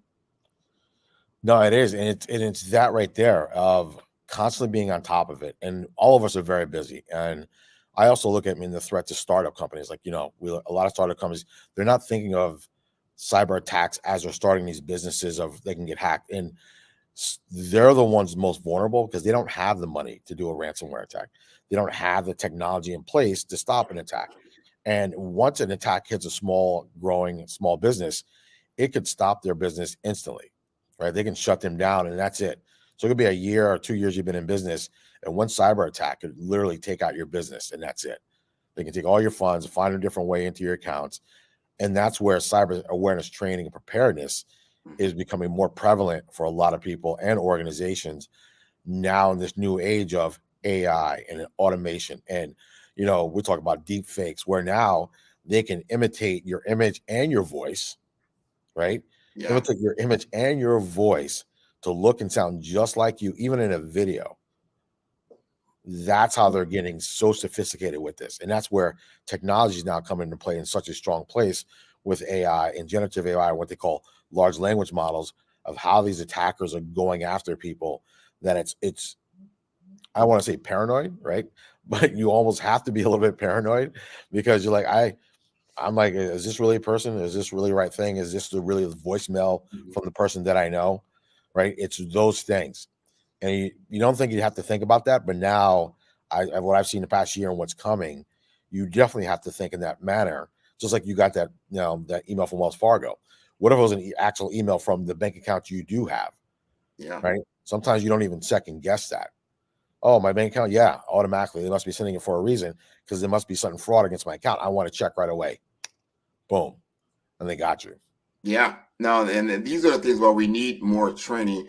I want you to talk to us about a scenario as we walk through the Levon cyber range. if somebody or organization, they're interested, it's like, you know what? Wow, this sounds interesting.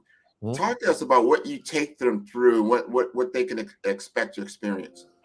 Sure. Normally, we start with an executive briefing and an overview and awareness training.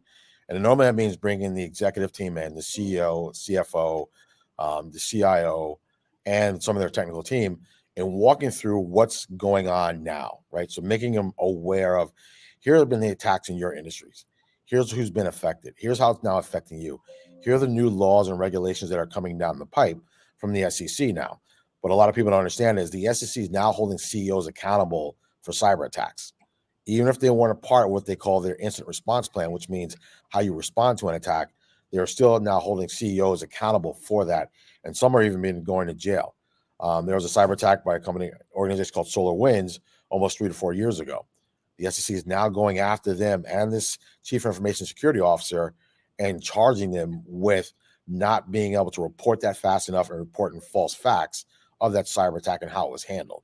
So knowing that is something a lot of executives and the leaders need to know going into, what am I now responsible for when it comes to a cyber attack? Once we bring in him and we do that, we do something we call like a tabletop exercise, where we go through their environments, run through their systems, and test out the response plan against their environments, allowing them to understand, okay, we are able to stop this attack if it came in. We could, we were notified right away. And also we know the protocols after that of who needs to be informed after that cyber attack. Is it the FBI right away? Is it our lawyers? Do we need to report to the press? How much do we report to the press? And then what are the next steps after that? The contingency plan, do I need to give my whole team brand new laptops so they can continue to working? Can everybody come into work, or do you need to work from home? It's really running through these scenarios and preparing them, but also getting our technical team up to speed as well. So we do have certification training tracks for them to go through to get their team consistently learning what the new threats are and preparing them for it. Because that's what happens with a lot of people think of training as a last option at the end. And with cybersecurity training, it's more important than ever that their teams are kept up on their skills of what to prepare for with these new cyber attacks. And do they get a certification that they can utilize against like cyber insurance? There's insurances Absolutely. out there. You bring up a great point there, Grant. We were partnered with a company called Box Insurance here that allows you, if you're taking the training classes, you will get a discount on your cyber insurance. And if you're seeing that with all the attacks, a lot of people are thinking, oh, I'll just get cybersecurity insurance and I'll be protected.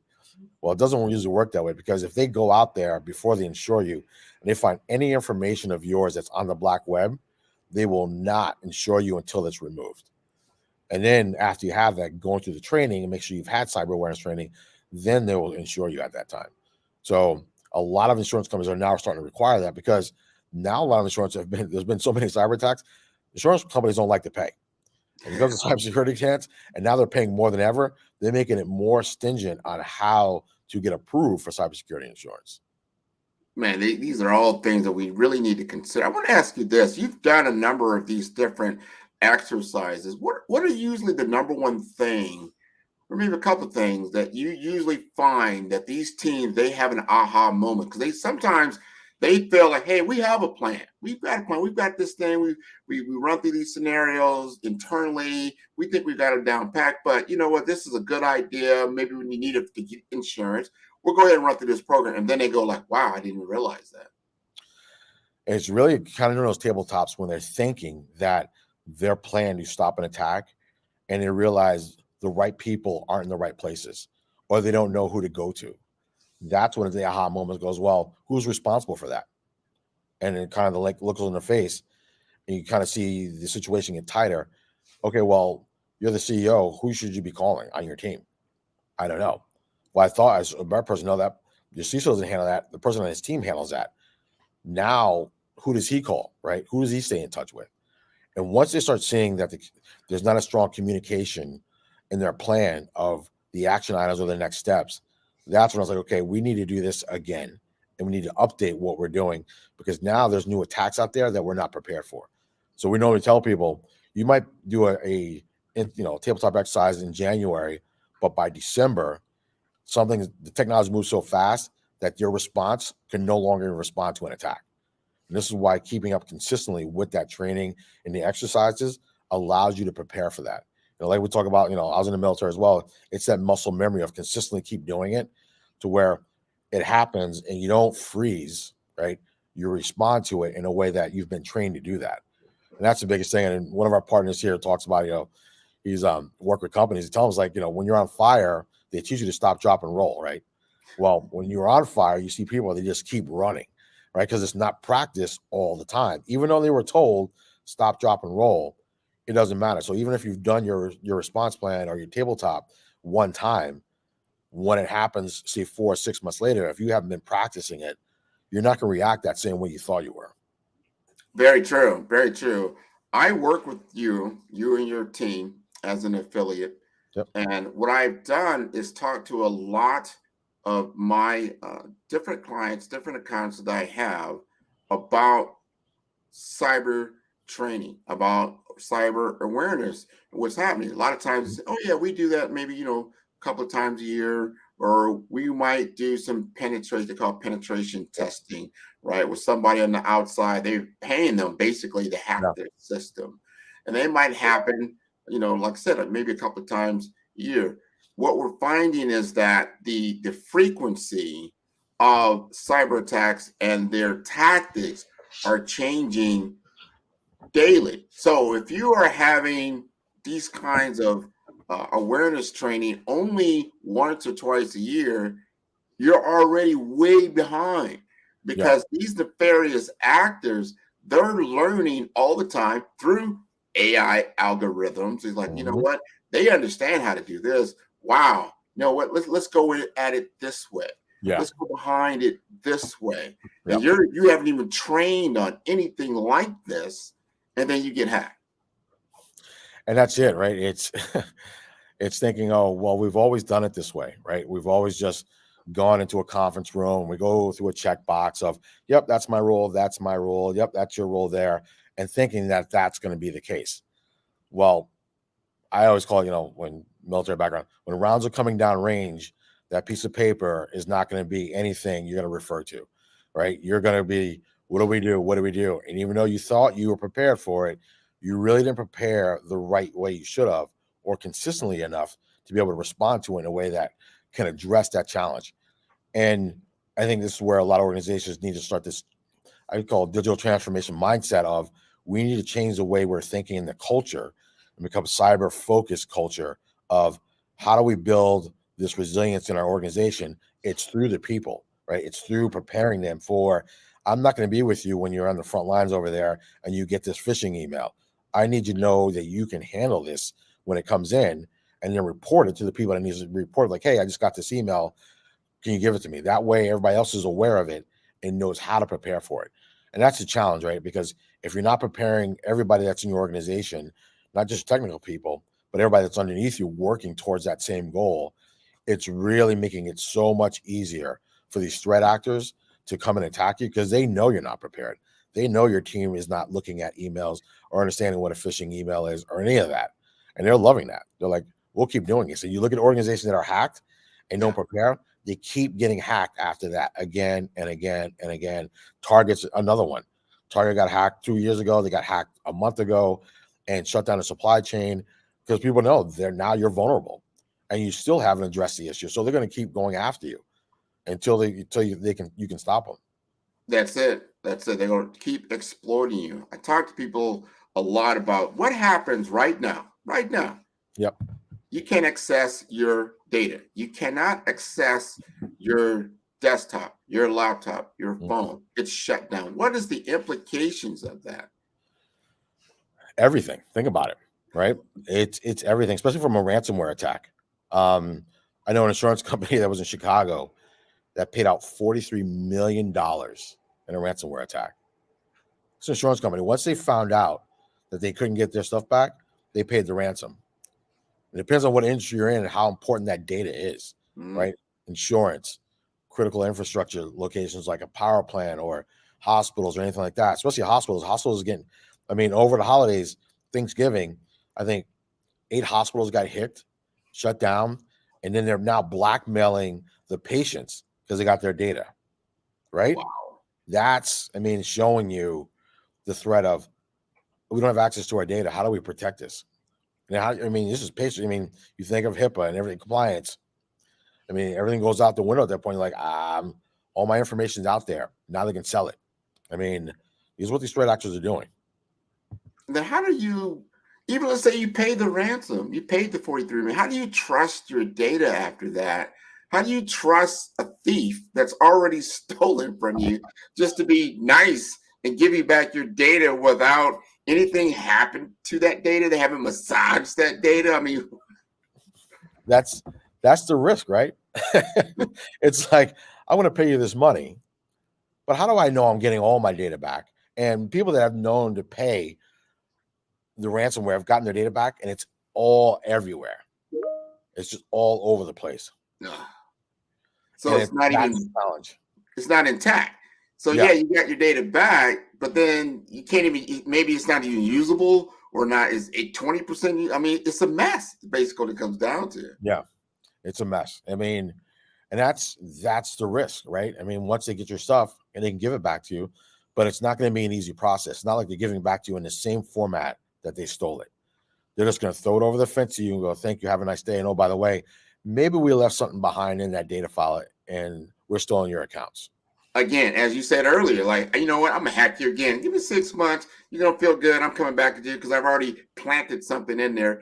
And sometimes you can't see, your tools can't detect that anomaly because there's some kind of anomaly in your data that kind of explodes that payload. That's very, very interesting. That's the challenge, right? It's not knowing. It's like leaving a landmine behind that's just sitting there, right? Just leaving it, just let it simmer, let it, go through your files, everything else, and we'll just stay in here as long as we want and come back again and get another attack from you, right? I mean, they'll send cyber forensic people in there, and hopefully, I mean, that's what MGM did after theirs. They spent over $1 million on cyber forensic experts to see, hey, are we still safe? Is there still anything left in our systems? And that's where you take that risk. But a lot of organizations don't have that money, don't have the money to do that. So it's something that people need to think about after a cyber attack. And if you want to pay, and the FBI tells you not to pay ransom attacks, but it's still your organization, And to give you an example also, these threat actors are becoming so bold, right? So the SEC now has new rules that if you're attacked, you have to report to them within 4 days, right? So these ransomware attackers hit this organization. The organization never reported to the SEC. So what the hackers do, they called the SEC and filed a complaint that this company didn't report the hack that they did against them. Yeah.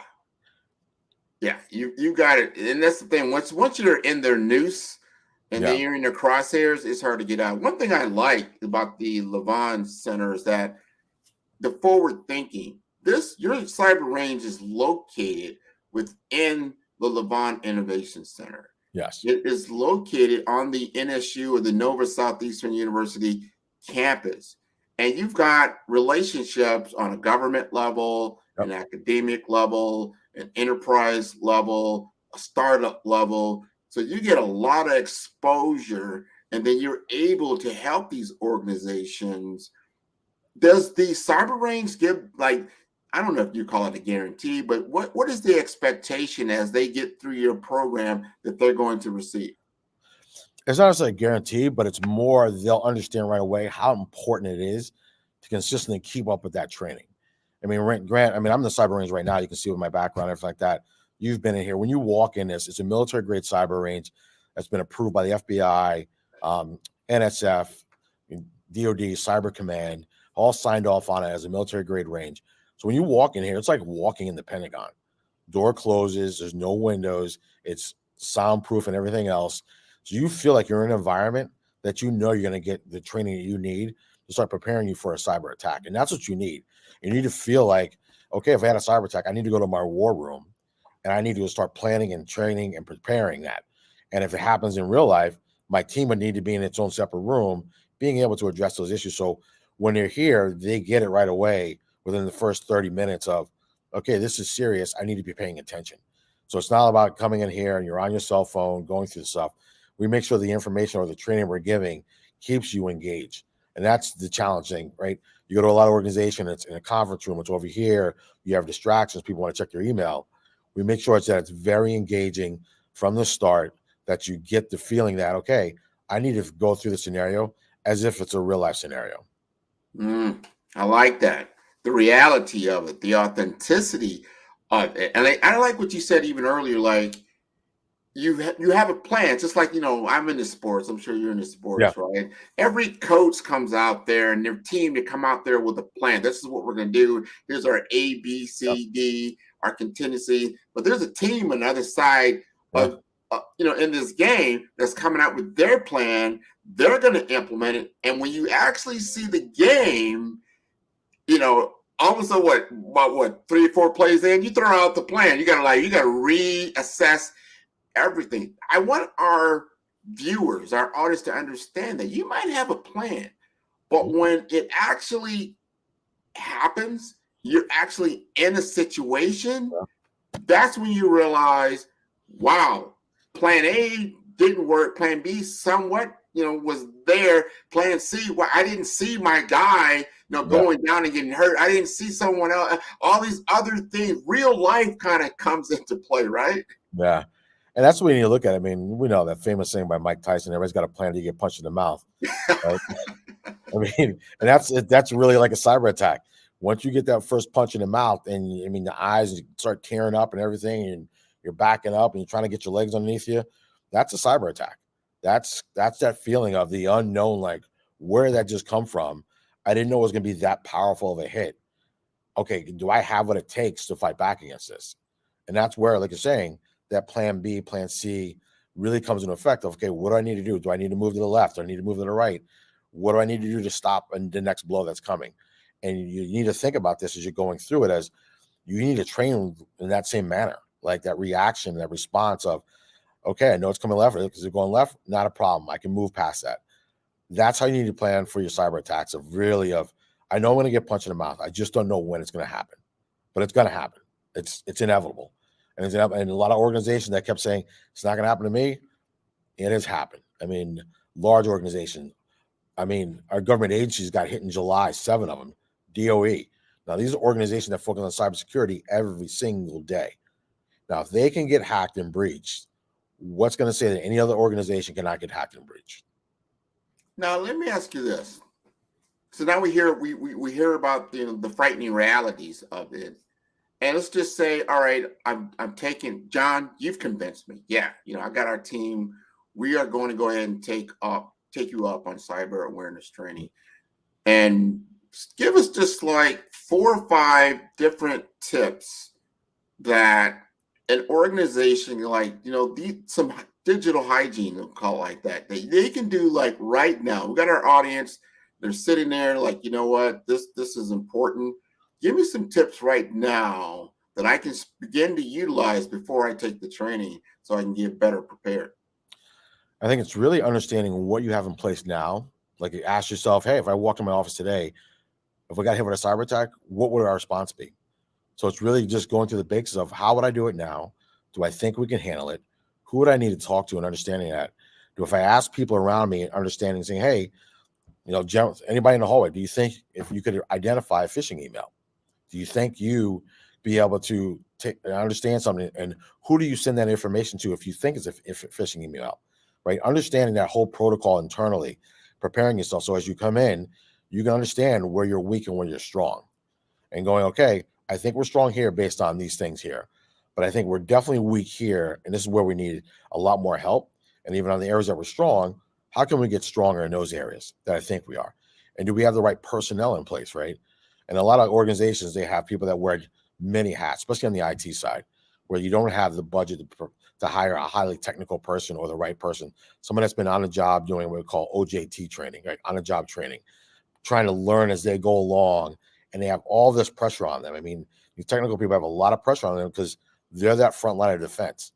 But if they don't have the backing of the organization, of the leaders, of the people that are working on the computers, their job is twice as hard because they're always running around putting out fires. So understanding that before you come in helps you prepare to understand these are the things I need to learn. And then what do I need to learn after this, right? How do we continually keep doing this and growing and making sure that every time we do the training, it gets stronger and better and our awareness gets stronger and better for my whole organization. I like that preparedness, that current state, really understanding your current state. Because then when you come into the cyber range, you kind of know, you've done your own internal assessment as best that you can. Yeah. So then you're going to get the most out of the actual training that's taking place at the range. And then I like what you said earlier about certifications. A lot of these CISOs, and some people are like, what is Grant talking about a CISO? What is it? That's the Chief Information Security Officer. People don't realize the pressure that these CISOs have on them, and that there's incredible turnover in that particular department of just security.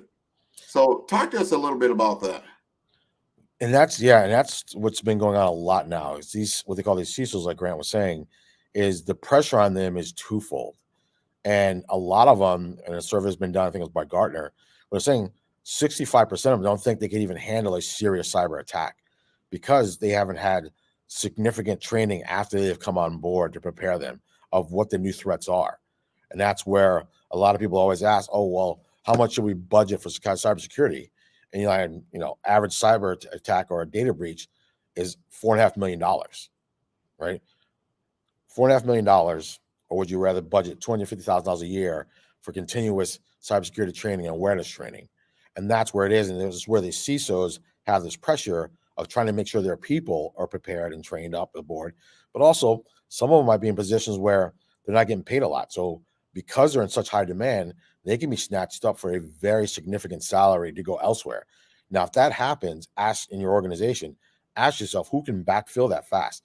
Because right now, the demand is out there for cybersecurity experts that you're not going to fill that role in a month, 2 months, 3 months, maybe not even 4 months. So during that whole period, if this person leaves, how are you addressing it now?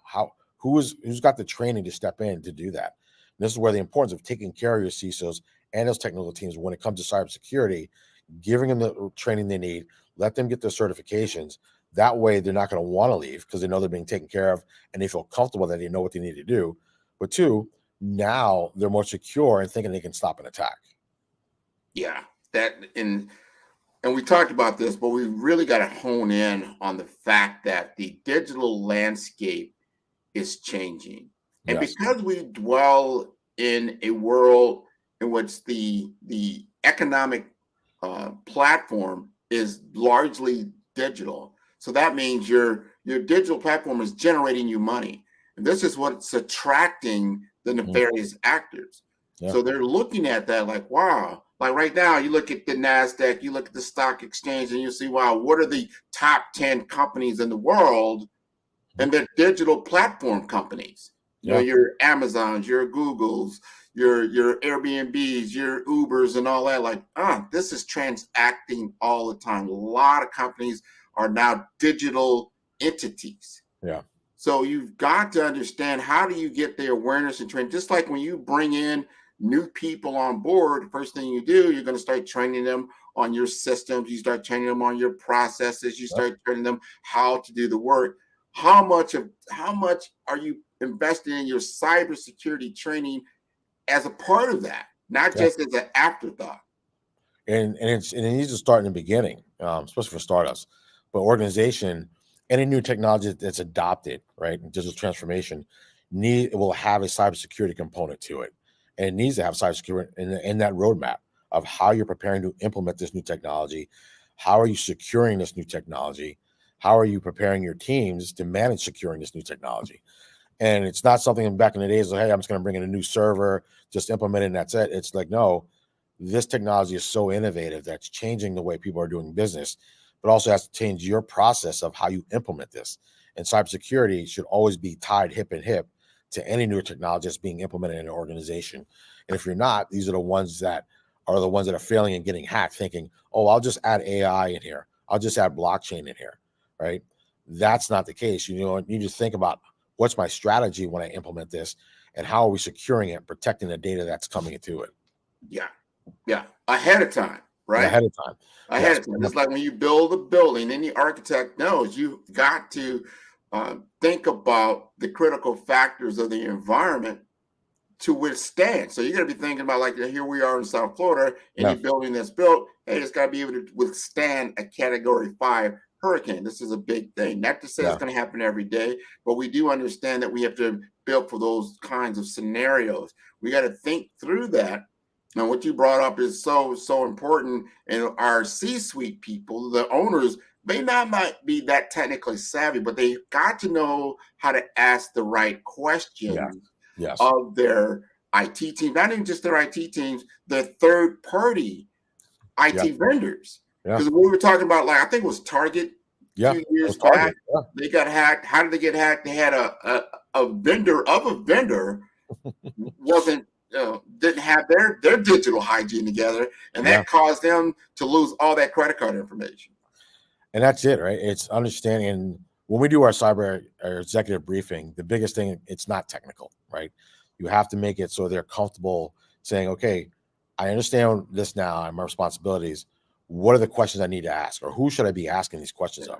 And that's what's missing, right? A lot of them just want to push it off, but it can no longer be pushed off for an executive and their teams of saying, okay, I know exactly who to call. Or if HR goes down, who are they calling, right? We can't send payroll out, right? You're a publicly traded company.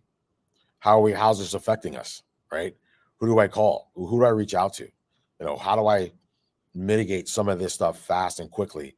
Do we have the right procedures in place or the right technology to stop it, or to mitigate it and stop it in a way that's not taking over the entire company, right? These are the questions that an executive and a CEO suite need to understand more than ever as these threat actors figure out such fast ways. ChatGPT and everything else is turning hackers on steroids. Is making it so easy for them to learn new tricks of the trade that used to take years. Now it's taking a week or a day for them to learn a new little trick of how to hack into your system. That's so important. You got to think about it. Do you want to be on the 6 o'clock news explaining this hack? No, I think, Grant, you made up a great point, right? Because people forget it's the reputational damage that a lot of people don't think about with a cyber attack. If you're the captain of that ship and that cyber attack happens, that's your reputation. People remember that you were the one in charge when it happened. And if you leave, that still follows you. Oh, you're the one that let that hack happen at your last organization that you were running, right? That follows you. It's just now tied to your resume regardless, right? You were at this company, and that's for the people that even work for that company. Oh, you worked at that company, you got hacked and stole all that data? Yeah, I worked there. Or especially if you're the IT person that was there and you got hacked. That's their reputation, because then they're looking like they're at fault. So there's a whole ripple effect. I mean, those are the intangible things that happen from a cyber attack. Oh man, and you brought that up. The brand, the damage to your brand. You can build a great reputation for years, for decades in the community, and it just go up in smoke just by one of these attacks. Yeah. I mean, in my tagline, my email is, it takes 20 years to build a reputation and one cyber attack to ruin it. So we've got to be aware of this and do what we can to mitigate these situations, these circumstances. Now, when a company says, I want to engage, are we talking, how much do you have a range of pricing? Am I have to give you all the money I have in my bank account to get this done, John? Or give me an idea. No, it could range. It depends on what kind of training you need. It could range from 10 to 15,000 up to 75,000, depending on what kind of training is needed. Certifications a little bit lower than that, of course, but it's really understanding of, and that's why I said, when people think, what should I budget for? And I'm like I said, $4.5 million for an average data breach, or would you like a budget on your line item of $250,000 a year for cyberware technology and awareness training and certification training for your teams, right? It's thinking of that. So it's almost like insurance. You pay insurance for everything, and until something happens, you don't use it. But you're paying a lot of money in insurance and other things that look at cybersecurity preparedness training as insurance, right? Look at it as a line item of insurance that hopefully you don't have to use it, but I will tell you right now, you will have to use it, and you hope that you've gotten your people trained up enough that they can prepare for an attack. And that's what's needed, right? Because insurance only covers a certain amount, right? Even cybersecurity insurance, you're still billable. You're still on the hook for the rest of whatever they don't pay out. So just like cybersecurity, they might get into the breach, but if your team is prepared and your people are prepared, they can stop that breach from being something minimal to something major. Well, and I love how you said that. That's so important to understand the budget, what's important, get your priorities in check. You're going to have an event there at the Levant Innovation Center in a couple of months. I think late Q1 or early Q2. Yeah.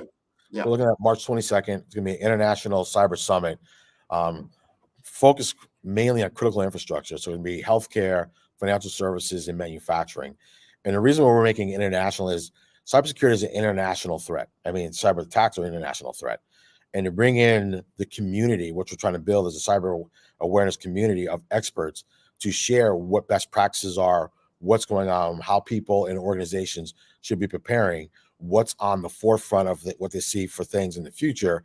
This what this cyber awareness and cyber summit, I'd say, is about. It's really bringing together these experts, this industry, and then the people that need to be understanding and aware of, hey, what should I be learning from? Or, okay, what are countries like Spain or Colombia or Costa Rica or Mexico doing when it comes to cybersecurity?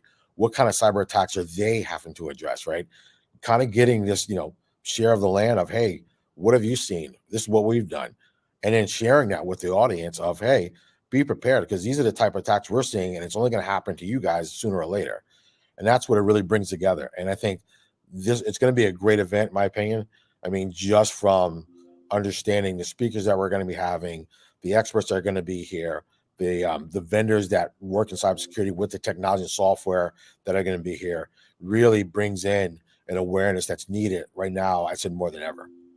This is so important, so important. Thank you for sharing that. I want everybody to understand that even this particular network, we do this as a fundraiser for our kids to get exposure to professionals like John Riley III, to get exposure to the Levant Innovation Center. And this is done as a fundraiser. So we want to make sure that we take advantage of this, that we keep this going. It's so, so, so important. And we are in the gift giving season. You have been giving us gift after gift after gift after gift, John. This has been wonderful. I've got just one more question for you because I'm a part of your partnership program and what that does. And then when you're talking about pricing, there are some discounts involved when you work with a partner like 5-Star BDM. Talk to us a little bit about that.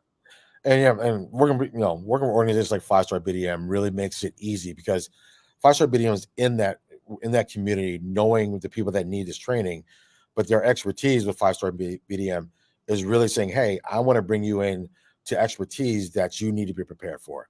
And it's working with experts of saying, hey, who do I go to for cyber training, Grant? Who do I go to 5-Star BDM to work with people that are in this organization that are going to help me? And you have to work with a partner like 5-Star BDM to align you with people that you can help and people that want to have that help. So, I mean, I love the partnership that we have with 5-Star BDM, and really, I think it's just going to help others that are in the organization and companies and even community saying, hey, I know to go to who has their finger on the pulse of cybersecurity. It's 5-Star BDM. They know where to get me in touch with people, what kind of training I'm going to need, and where to take me in my organization. So I feel comfortable that I'm paying for the right things. Exactly. I've been around the block a few years, maybe 20 plus years in the space, and understanding like software doesn't solve everything. No. You've got to really look at, and I like how you said earlier, your current state. What does your current state look like? Do you truly understand what that looks like? And as you look to adopt new technologies, which you will have to do, as we know that this digital landscape is changing astronomically on steroids from an AI perspective, a deep learning perspective. You can't stop doing these things. We just need to understand, just like when you get in your vehicle and you're going down the highway, there's always a potential for an accident. We know this. That doesn't stop you from jumping in your vehicle. It doesn't stop you from getting in your jet. It doesn't stop you from moving forward in innovation. You just need to be aware and make sure your doors are locked, right? If you've got your two-factor, in place, they call that multi-factor authentication. that type of thing, that you've got all those things in place, that you have dotted your I's, you have crossed your T's.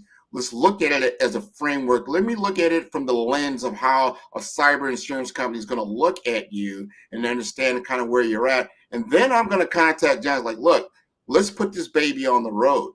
Let's go ahead and see if this walks like a duck and quacks like a duck, and make sure it's not a dog. Because when we go in there and these guys are in there like, this is like going into the NSA, they were like, man, you tried. You tried, yeah. That's it. And you want that feeling. I think you're hitting. I mean, you want the feeling of, wow, like, okay, this is really serious now.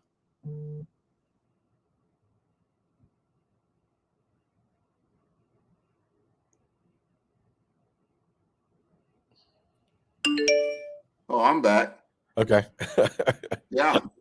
Now I know we're getting toward the end of our hour, but before that happens, I talk to you all about your team. What does your team consist of there at the Innovation Center? As far as the cyber team, we're aligned with some of the top people in the industry that have had years of experience, I'd say, on the ground, working in war-type theaters, working for the NSA, working for other three-letter agencies, and really bringing that expertise in here, because that's what's needed. It's not about having people here that saying, hey, I'm going to teach you out of a book. We're going to give you real-world examples, real practications of what we've seen out there, what we have dealt with from a cybersecurity attack, and how you can prepare for it. And that's the important thing, because that brings credibility, right? It'd be different if somebody just said, hey, I just took an instructor class on this. I'm going to come teach you about this. That never resonates, right? It's someone saying, hey, let me give you an example of what I've dealt with. And now this is how you could deal with it in your organization.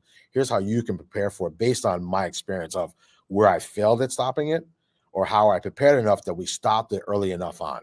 And that's what's needed when you're having people in cybersecurity of, let me hear from an expert, not just somebody that's going to tell me something out of a book.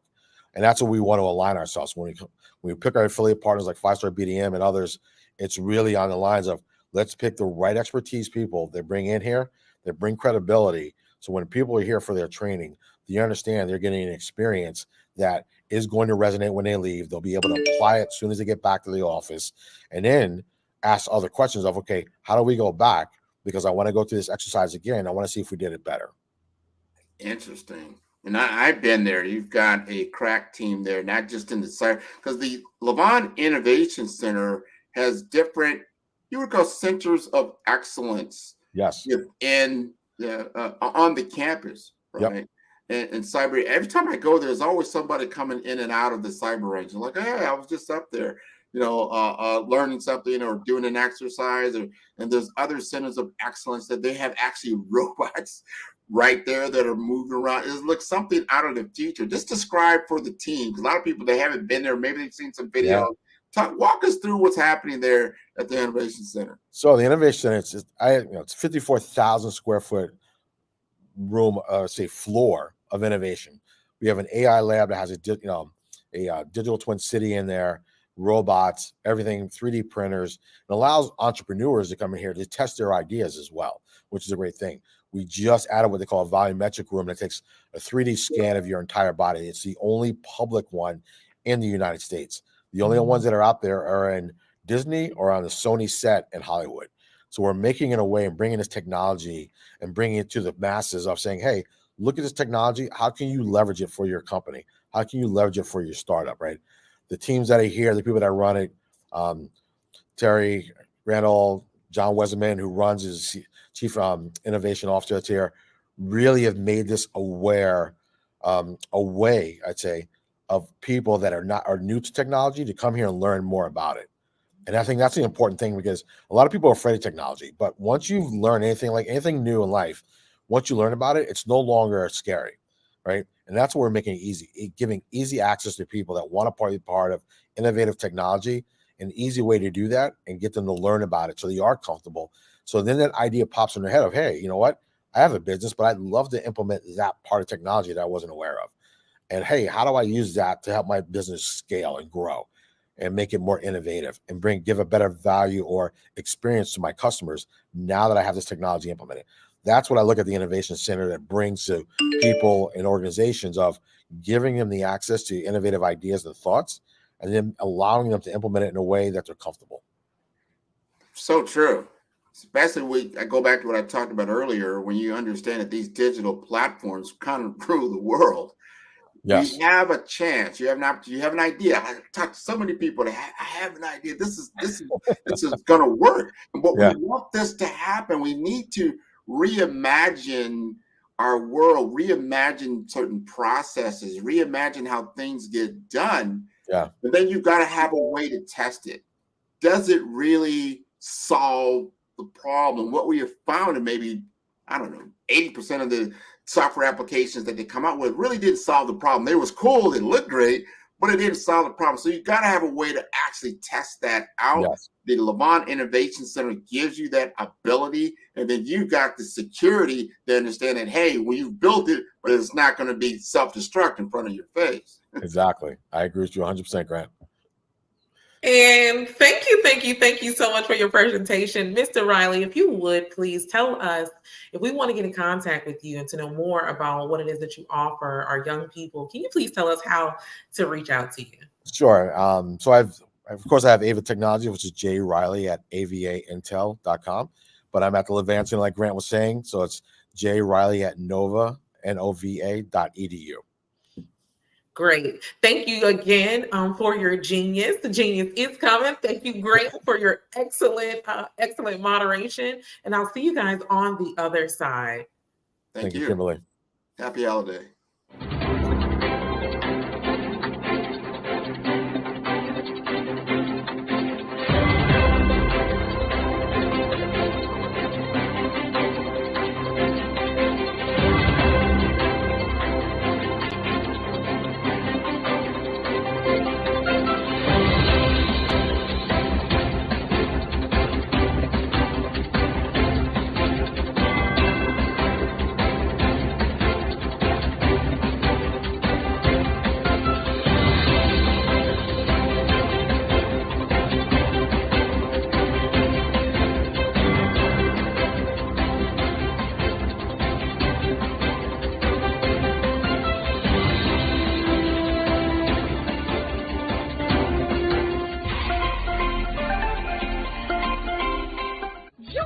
Dr. Eric Kelly III and a host of phenomenal speakers from all around the globe for this 7-day virtual event that you don't want to miss. The mission of the Black Business Expo is to raise scholarship money from kids all the way from high school, all the way from college. The Black Business Olympics is one of the largest Black business showcases in the world. It is an opportunity for businesses and companies to showcase their businesses globally. We are going to be giving away laptops up to $5,000 away to students.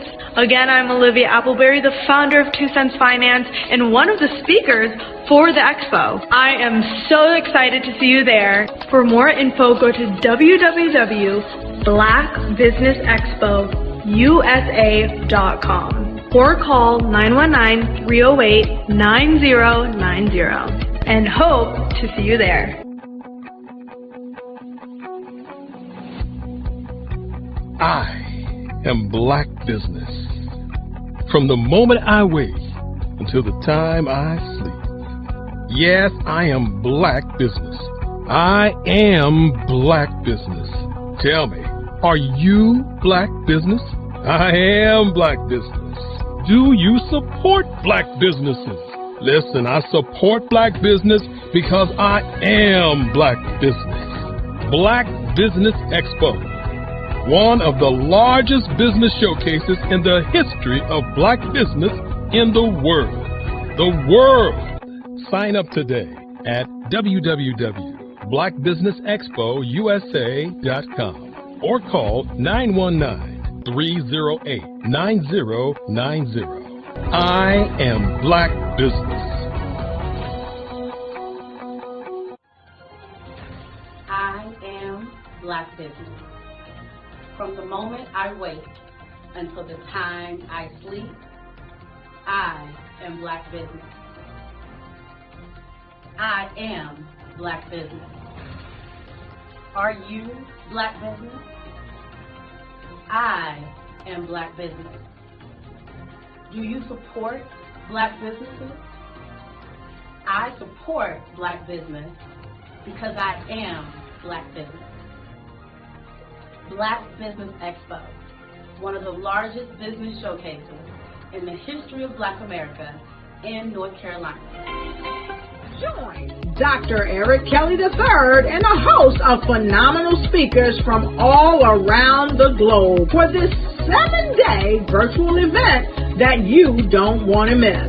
The mission of the Black Business Expo is to raise scholarship money from kids all the way from high school, all the way from college. The Black Business Olympics is one of the largest Black business showcases in the world. It is an opportunity for businesses and companies to showcase their businesses globally. We are going to be giving away laptops up to $5,000 away to students. Again, I'm Olivia Appleberry, the founder of 2 Cents Finance and one of the speakers for the expo. I am so excited to see you there. For more info, go to www.blackbusinessexpousa.com or call 919-308-9090 and hope to see you there. I am Black business. From the moment I wake until the time I sleep. Yes, I am Black business. I am Black business. Tell me, are you Black business? I am Black business. Do you support Black businesses? Listen, I support Black business because I am Black business. Black Business Expo, one of the largest business showcases in the history of Black business in the world.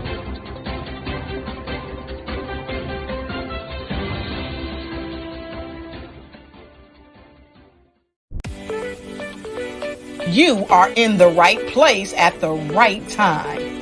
The Black Business Network opens again for its Black Business Olympics, a 24/7 broadcast on business, strategies, global branding, social media marketing, finance, advertisement, and much, much more. Featuring the top, most powerful entrepreneurs and speakers and thought leaders from all around the world as they gather together for this phenomenal event. Join the Black Business Network streaming live into the metaverse. STEM City, USA, Black Multiverse, Pod TV, Roku, Hulu, iHeartRadio, Apple TV, YouTube, TikTok, Instagram, Google Podcasts, Facebook, LinkedIn, IBM TV, Spotify, and Twitch. Tune in today and be a part of this amazing movement. The Black Business Olympics welcomes you.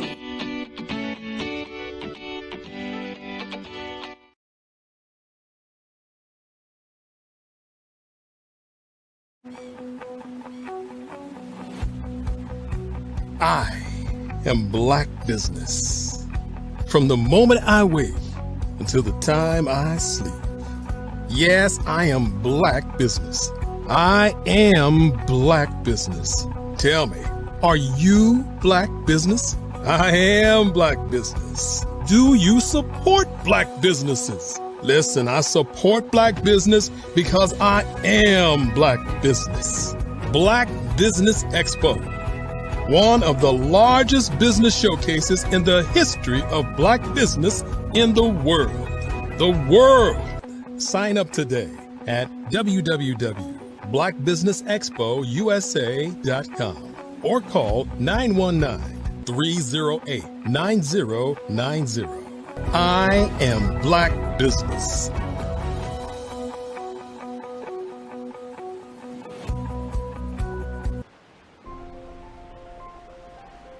What if you could build your own city? A place where every child can find nurturing people to help them achieve their full potential. A place where every adult can access job training support, where health education is abundant. where social justice ruled the land, a place without limitations. Welcome. You have arrived at STEM City, USA. It is what every city should be, a safe and trusted community where you find people and resources to help you become everything you are and beyond. STEM City is unlike anything you have ever experienced. It is a digital twin of the world around you, only better. STEM City is about energy and soul renewal. It is more than a digital world. You can almost feel the power of live cultural events, music, and theater. STEM City promises a better future for children with caring mentors and hands-on activities with dedicated tutors to support our youth. STEM City is your passport to a healthy lifestyle with weekly events addressing our community's many issues. STEM City is your financial well-being with helpful information on wealth management, career advancement, job training, and so much more. STEM City is the community you deserve. It is the city where your dreams can come true. STEM City, USA, a place in the sky that is accessible to all who reach for the stars.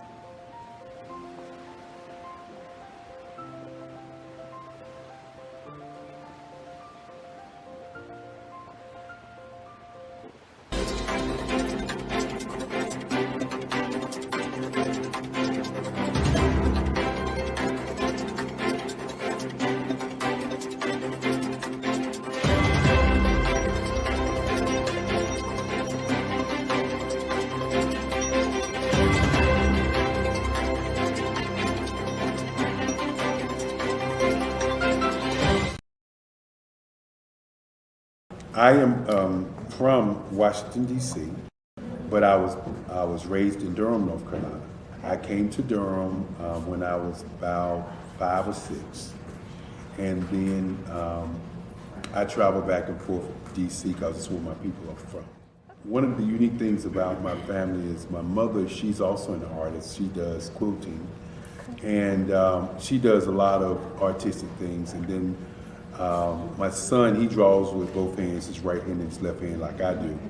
So that's kind of a family trait. And then my other son, he's a videographer, and my daughter, she works, she's a regional vice president for Sunglasses.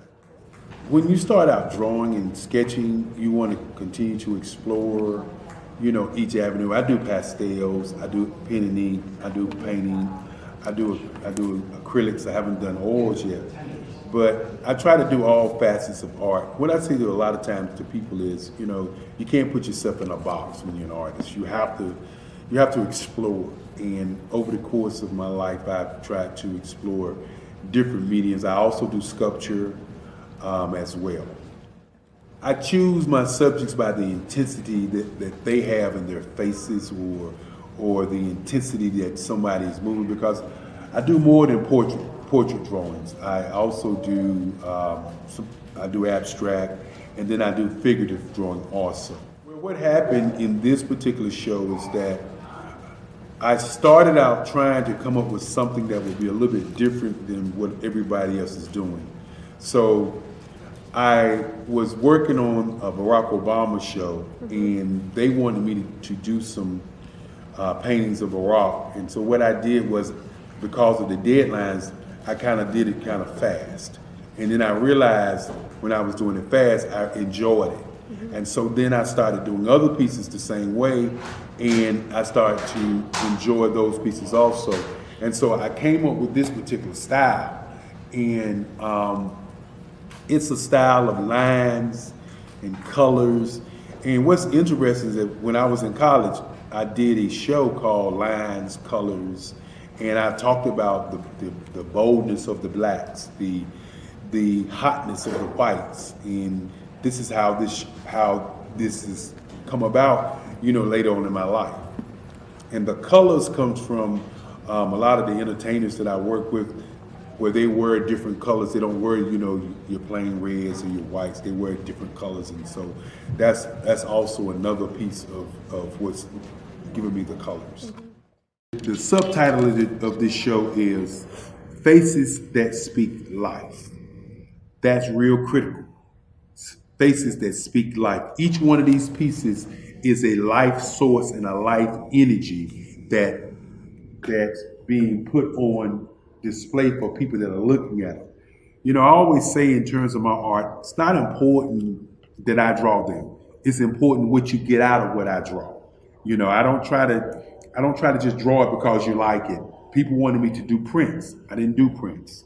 You know, people asked me to do different people, but the people that I choose are people that make a difference in the lives of people in the world. So the human landscape idea was, again, as I say, the lines represent your emotions, it represents your ideas, and it represents your journey as a human being. And that's why you get the different pieces and the different looks.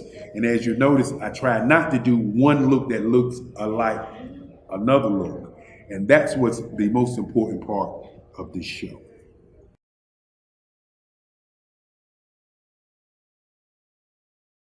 Ladies and gentlemen, and fellow professionals, please allow me to introduce myself. I am David Jones, the co-founder and CEO of the Hello LLC, where I am passionately dedicated to guiding individuals and businesses toward their own return on time investment. Time is my only competition.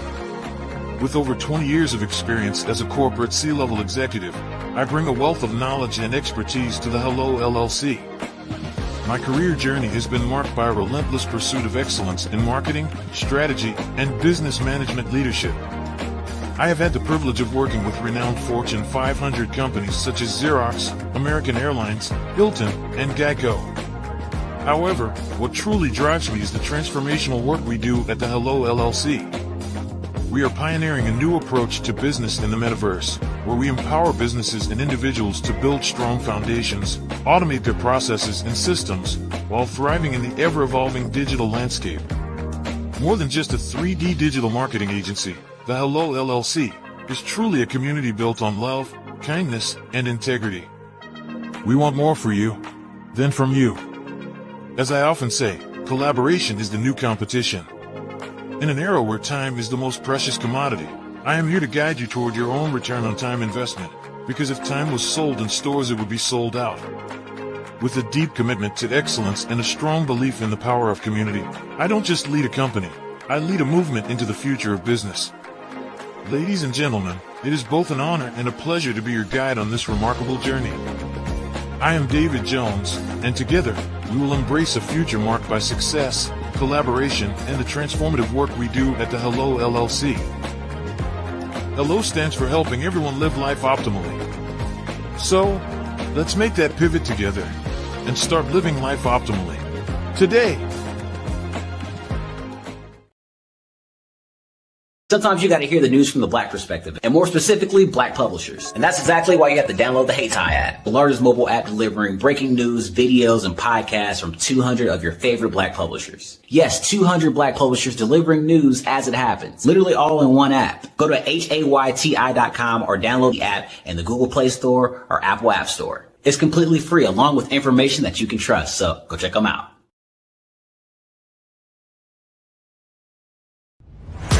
Social media is evolving. It's more vibrant, more colorful, more energetic, and so are you. It's not just photos anymore. It's video, it's audio, it's subscriptions. And now there's Fanbase, a new monetized social network. Fanbase delivers the complete native app experience with full content monetization for every user. No algorithms that shadow ban your engagement or growth, and no ads. Follow anyone for free and subscribe directly to your favorite creators for $4.99 a month. Plus, show some love by tipping on any post. Also, make a Fanbase page and monetize your content the same way. Finally, connect with your followers by posting the amazing content you already create. And now, get paid for it. It's time to energize and monetize, because everyone's a fan of something and everyone has a fan base.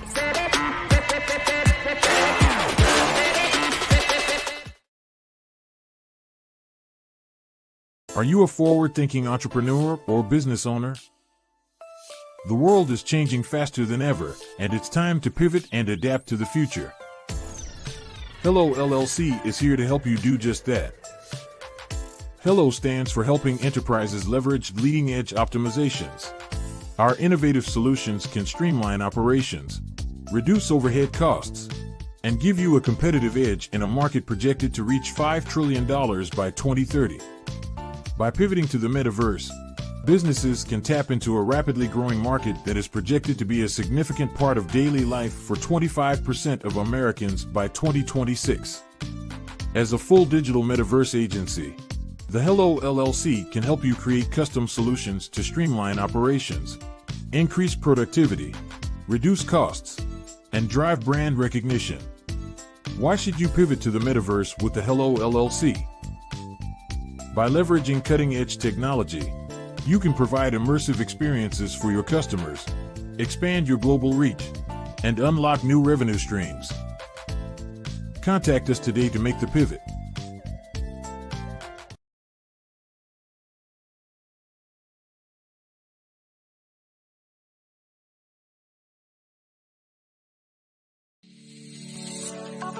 Did you know that our black dollar only lasts for 6 hours in our community? Yet other communities, their dollars last for 19 to 30 days. The Black Wall Street Nation. Black Wall Street Nation. Yes, that's why we created the Black Wall Street Nation. Black Wall Street Nation is a centralized directory available to all black businesses across the world. I was born in a little village on the island of Haiti. Many deadly diseases pounded me. It is as if they were on a mission to end my existence on this earth. I refused to give up. In 1983, I left Haiti and came to the United States of America. And I came with $5, 2 shirts. I didn't speak any English. I came to Atlanta. I got a job. I was a doorman. I was a doorman with a dream. What I used to come on stage. I'd rehearse this moment that I'm standing in front of you. That's the power of a dream. Maybe today is the day you begin acting as if you already have it. And then step out with full force.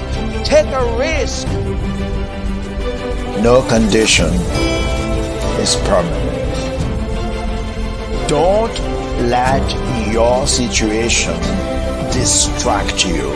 You are chosen.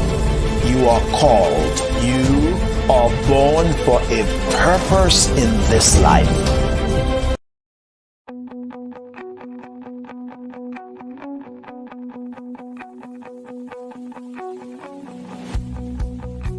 I am Black Business. From the moment I wake until the time I sleep. Yes, I am Black Business.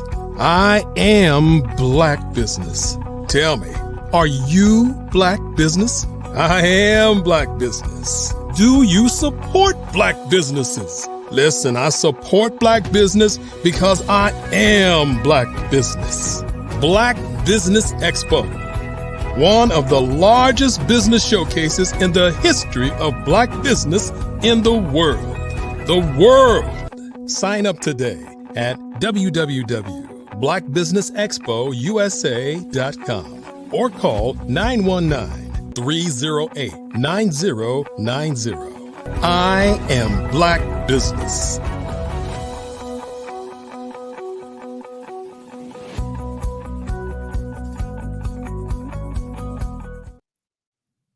And good morning, business owners, entrepreneurs, thought leaders, and corporations, and welcome to the Black Business Network. My name is Coach Kimberly Williams, and I am your business moderator for this morning on the Black Business Network. The Black Business Network is a 24-hour business network showcasing Black businesses, business owners, entrepreneurs, and thought leaders worldwide. We have speakers from North Carolina, London, Singapore, Africa, Japan, and cities all over the United States. The Black Business Network is a global community sharing its business knowledge to empower, inspire, and educate businesses about business.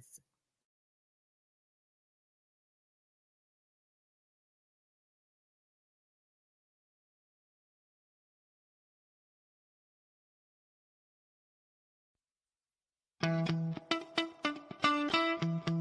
many times have you been asked to help someone you didn't even know? A student, a business entrepreneur? Or did you ever even ask, where did they end up? That business, that friend, that entrepreneur. Well, just maybe they ended up in a gang, bankrupt, homeless, or worse, dead. Maybe they turned to crime, drugs, and alcohol. Did you ever wonder? Did you destroy their dream, or was your life always so easy? At the Black Business Olympics, we started a movement to help students complete. Give them hope and foster success. Help them to leave their dreams of providing laptops, computers, and up to $5,000 in scholarship funds. Today, we ask you to help a student, a business owner, or an entrepreneur to realize their dream by sponsoring them, supporting them, and buying from them. And welcome back. So we have speakers from North Carolina, London, Singapore, Africa, Japan, and cities all over the United States. The Black Business Network is a global community sharing its business knowledge to empower, inspire, and educate businesses about business. I have with me today a keynote speaker who's going to talk to us about leaving your side hustle and becoming a business owner. Her name is Renata Brown, and I want to just tell you a little bit about her accomplishments. She is the CEO of Dreamspire TV and the founder of Black Hour Street. Black Hour Street is a media company that produces business, search engine, and distributes online magazines, books, and TV shows for artists, entrepreneurs, and motivators. She has over 5 years of experience as a media entrepreneur, creating platforms that amplify the voices of diverse and talented individuals. As a platform builder, marketer, and interviewer, she has developed multiple skills that enable her to deliver high quality content and services to her clients and audiences. She has interviewed celebrities, covered red carpet events, and founded and executive produced the GAN SPA Awards, a prestigious event that honors gifted artists in neo soul and poetry. Her passion is to help people achieve their dreams and inspire others through media. I want to present to you Renata Brown. Hey, Coach Kimberly, how are you? I am wonderful. It is so good to see your face on this great morning. Could you please tell us a little bit about yourself? Okay, well, I've been here for almost 2 years, so hopefully people know the basic things that I do, and I usually talk about collaboration, and we're going to talk about that a little bit, and then we're going to get into some Q&A. But I'm glad to be here. It's December, and as entrepreneurs, I know we're probably already deep into 2024, and that's amazing. But one thing I do want to stress, as you go into 2024, make a plan to be intentional about collaborating with others, because that is how we're going to grow. That is how we're going to strengthen. That is how we're going to make it to the next levels that we need to achieve. And that is by intentionally, just like you make a budget, just like you allot certain time for certain things in your business, you need to make a collaboration plan. So you need to say, how am I going to reach the people that I need to reach? How I'm going to work with the people that I need to work with, and then plan it out. Set a goal for yourself every week.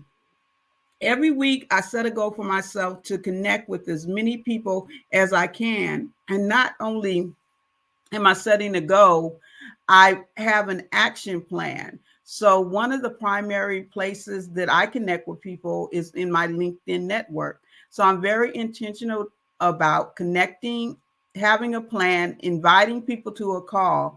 And I want to stress this, you're not inviting people to a sale, but you're inviting people to a call. And I can tell you my network and the things that I do with other people, they have grown by me being very intentional about having a plan, executing that plan. And then after you do that, you can't forget to do the follow-up on the follow-up, right? A lot of times we may have amazing conversations with people and we kind of leave it there and we don't have an execution that we take further than that conversation. So make sure you have a follow-up, make sure if there's any action steps that you need to do, that you take those action steps and really go into the conversation with the mindset that you want to collaborate with them, not that you want them to come your way or they want you to come their way, but that you kind of meet in the middle and see what strengths you bring to the table, what strengths they bring to the table, and see how that you can work together. I have some very, very exciting collaborations coming up in 2024 that I'm happy, I'm humbled, I'm excited, I'm ecstatic about it. And what we're doing with Black R Street, I just want to clarify a little bit.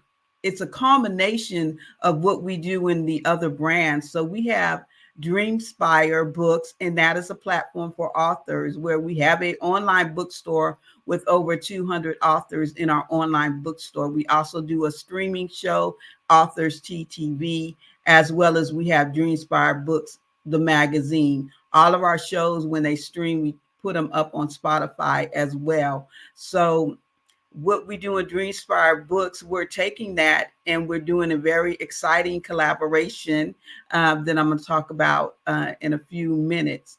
And then one of the other parts of our platform is E-Inspire, where the E stands for entrepreneur and the M stands for motivator. And that is a place where we showcase businesses. We showcase them on our website. We showcase them in the various magazines that we do. We have a magazine that's coming out that we still have a few sponsor spots available, which is the Who's Inspires Who's Who of 2024. We have put over, let me see, we put 60 people on that cover in the last 2 years. So we do magazines a little different. So you can be on the cover of an international magazine and get a 4-page spread. We have a few more spots open. So if you're listening to me or you hear the replays in the next couple of days, definitely check that out because we do have some opportunities available for that issue. I'm excited about it. This is going to be the biggest and the best one that we've done to date for E-Inspire Who's Who. If you're a Who's Who, hey, check us out. And then we have Dreamspire TV. And Dreamspire TV is a place for our entertainment brand. And that's where we do the red carpets. That's where we do the interviews. We are credentialed for such awards as the Stellars, the Black Music Honor, and a lot of others. I had the amazing opportunity this weekend actually to cover the UNICEF ball, the United Negro College Fund, for the Mayor of Atlanta. It was the 40th anniversary. We had a chance to actually interview the mayor. So look, those interviews will be coming out soon. But one thing that really humbled me, and I was so amazed to be able to also interview the Honorable Ambassador Andrew Young, because he's just history walking and so blessed that we have him with us. So we are able to do that things through our entertainment brand, which is Dreamspire TV. We also had a chance to cover a movie that's coming out on Christmas. What Lies Under the Tree is an action adventure, and Cynthia Bailey from the Real Housewives of Atlanta co-produced it. And so we were actually able to interview her and some of the cast members on Sunday. So I love what I do on all aspects, the entertainment part. That's fun, that's exciting, but my passion is putting people on stages, giving people an opportunity to shine, and collaborating with other businesses. We have to get out of the mindset of competing, because I don't compete with anyone. No one is my competition, and we shouldn't look at each other as competition. Competition is based in games, and I'm not about gamesmanship. And I'm not playing any games when it comes to unity. I am not playing any games when it comes to collaboration. I am not playing any games in working with others. And that is what my 2024 is focused on. So make a plan. Write down, like how you do your chart, that your vision board. Have a vision board where you're envisioning working with major brands, where you're envisioning collaborating, when you're envisioning how are we going to make the whole landscape of Black business better by working together. And I created the new platform. We are a little over 8 weeks old, called Black R Street, and it's OUR. And I tell people, I was doing my notes one morning, and this came up, that we have other things that signify business out there, but Black R Street, I saw all the word R like I never saw it before. I saw the O for opportunity. I saw the R for resources, but guess what? The U is in the middle, and the U is you, and the U is for unity. So I saw opportunity, unity, and resources. When we bring those together in a non-competitive attitude and atmosphere, in a collaborative space, then we cannot be stopped. We have things that come up, and we might trip, we might stumble, but we can't be stopped if we come together. So honestly, that is what Black R Street is about. And we're not only about business to business, we are about business to network. And I'm humbled. I always say I'm humbled, because I have to give the creator all the thumbs up, the credit, because this was not a project I anticipated going into Black R Street. But I can tell you, we've been around 8 weeks, and we have over 54, you heard me, 54 businesses that have signed up, that are part of what we're doing. We're going to have a mixer really soon. You follow me, Renata Brown or Renata Ray or Dreamspire. You can follow one of our brands. I'm not hard to find. And we're going to have a mixer, and we want to invite people. So if you're not a part of what we do, come apart, because like I said, there is no competition. It is all about collaboration, for sure. And that is how we're going into this year. I believe someone's getting ready to come on in a minute, ask me questions. I don't want to feel like I'm just out here repeating things, but I just want to tell you, you can go to Black R Street to be a part of what we're doing. Awesome. So thank you so much, Ms. Renata, for giving us an insight to what it is that you are bringing to the market, especially for the last, first of all, to this network for 2 years, but then also just to us as a whole, as a people. The things that you have for us in terms of business owners is not only inspiring, but it gets us into a position that we may not have been able to get ourselves. So I have a few questions that I do want to ask you. One, you just said something, and I wanted to ask about that thing. So the first thing you said was you do not like competition, right? And that, you don't, again, you're not playing games when it comes to your business. And so the gentleman that was on earlier, he said that your competition is proof that you can do whatever it is that you're trying to do. And so with that thought in mind, can you give us some inspiration as to how to draw from people who may do the same things that we do in order to kind of grow our ideas and influence our audience in a way that so we can become like or who we're supposed to be in that same lane, if that makes sense? Absolutely. So when we look at competition, it is rooted in games, and we don't want to be games. But when we look at collaboration, that other C word, let's get to that other C word, collaboration, then it gives us the opportunity to grow. We all know the African proverb: if you want to go fast, go on by yourself. But if you want to go further, then go with each other. Okay, I just made that up, that part. Okay. I like that. Go with each other. And so the way that I look at things, I look at people in a straight line.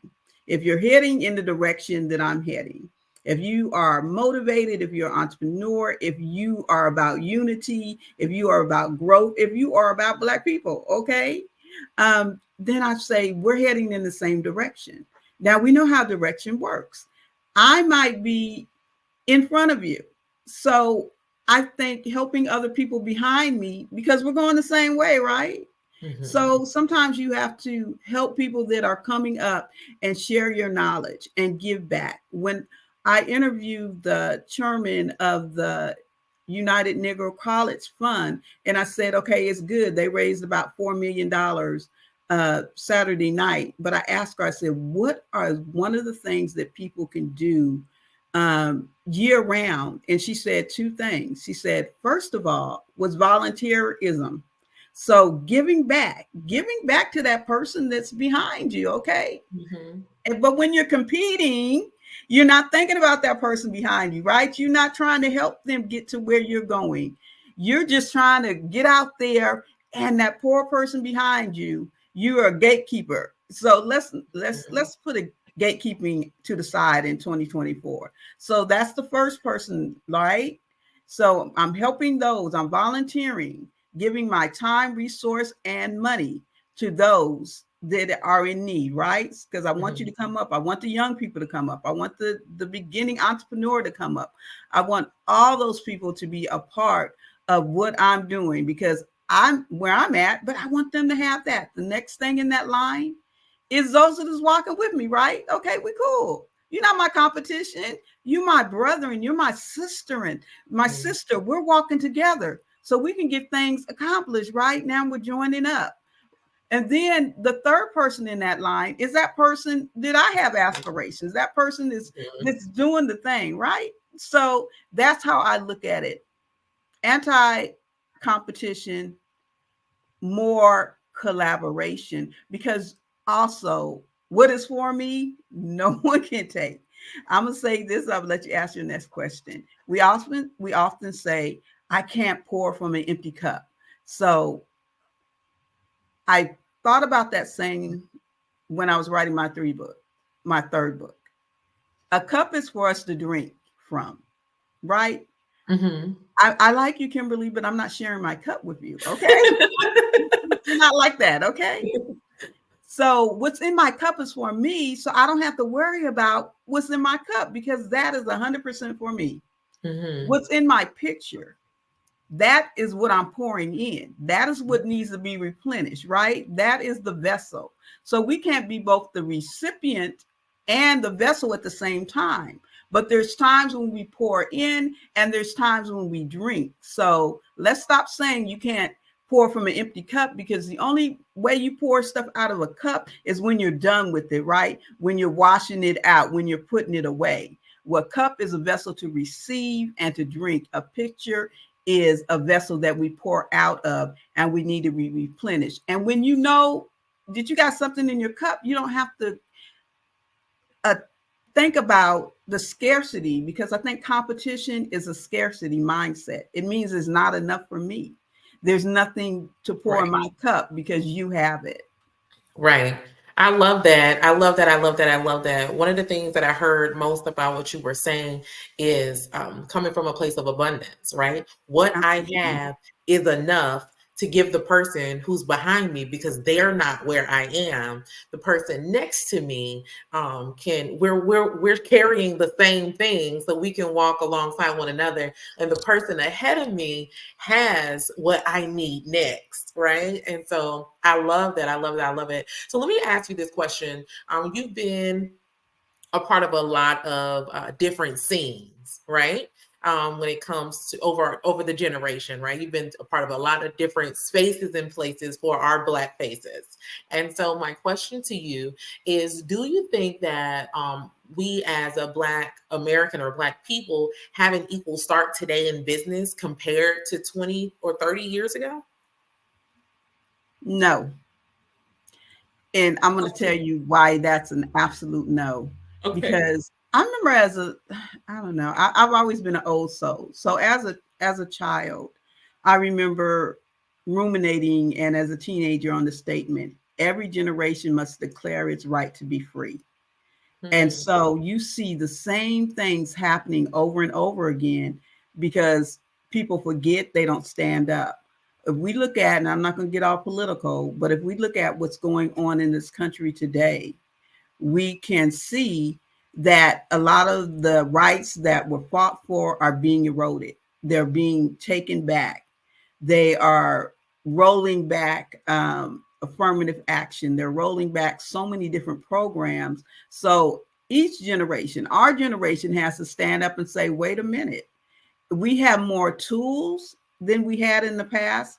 We have more opportunity than we had in the past, but we still don't be fooled. We have to get out there and affirm our right to be free because laws are popping up every day. We see what's happening with the Fearless Fund. If you're not familiar with the Fearless Fund, how that there's a lawsuit saying that they can't give money dedicated to Black women, and that's against the law.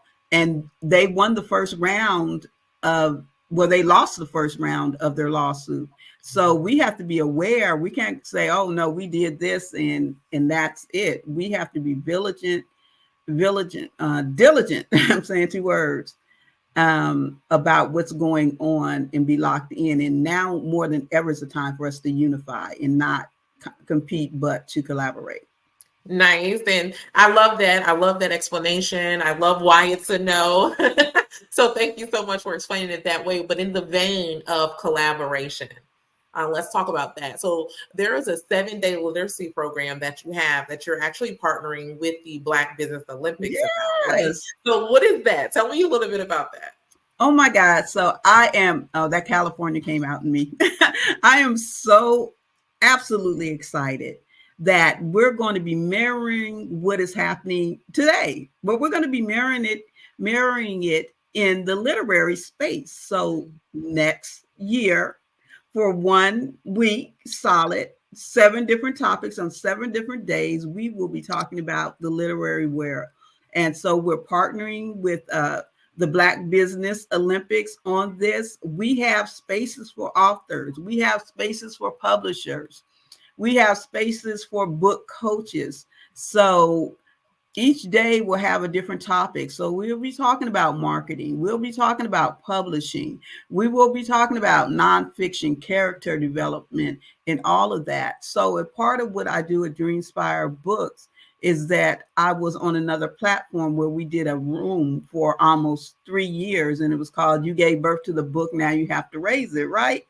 And so with that, I found out a lot of people don't understand that being an author is a business. And we're going to give it to you every month for a week, the business of being authors. We want you to be better. We want your voice to be out there, but we want it to be quality. We want you to understand what this business is about, and we want your voice to be heard. But guess what? We're not only partnering with the Black Business Olympics, we are partnering with the Harlem Book Fair, okay? Yes. The oldest book fair in the country, 50,000 authors strong. Wow. And so they're a part of it. We're going to be up on their website, I think either today or tomorrow. And so you can sign up at their website. They're going to be bringing resources, and we're going to be giving resources over there. We're going to have a quarterly magazine, or 2 magazines, so you'll be in mine, and we're doing one for the Black Business Olympics, an actual magazine. So we're going to be doing the thing in 2024, and I am like excited about it. You can sign up. You can go to Black R Street and go to Black R Books. You can, I'll put something out on LinkedIn. We have some things too, but we want you to sign up. We want you to sign up authors, publishers. get your time in, share your expertise, because even though it's been a proliferation of Black authors, we are still only about 6% of all books written. So even though it's been growing, we definitely have a long way to go. And what I found out, what I find is people use the term self-publishing, but self-publishing is a whole lot of things that entail. And if you don't know what you're doing, then you are going to do yourself a disservice and your readers a disservice. So understanding that business is important because we need our voices out here. Books will last long after we're gone. We want people to read us and know us and to be inspired by us, to be educated, and also to be entertained. Because honey, I love me a good fiction book. Absolutely. Absolutely. Nice. So I have two more questions for you. Okay. All right. So the next question is, is there any, I know you said that you're going to be going on the Harlem Book Fair's website, but is there any promoting that you're going to be doing? Any upcoming promoting for the event that you'll be doing? Absolutely. We're going to be out doing a lot of things. We'll probably do a series of pop-up shops too, as well, to let people know, and some calls, because we want this to go off. Having content, as you know, from here for a week, that's a lot of people involved.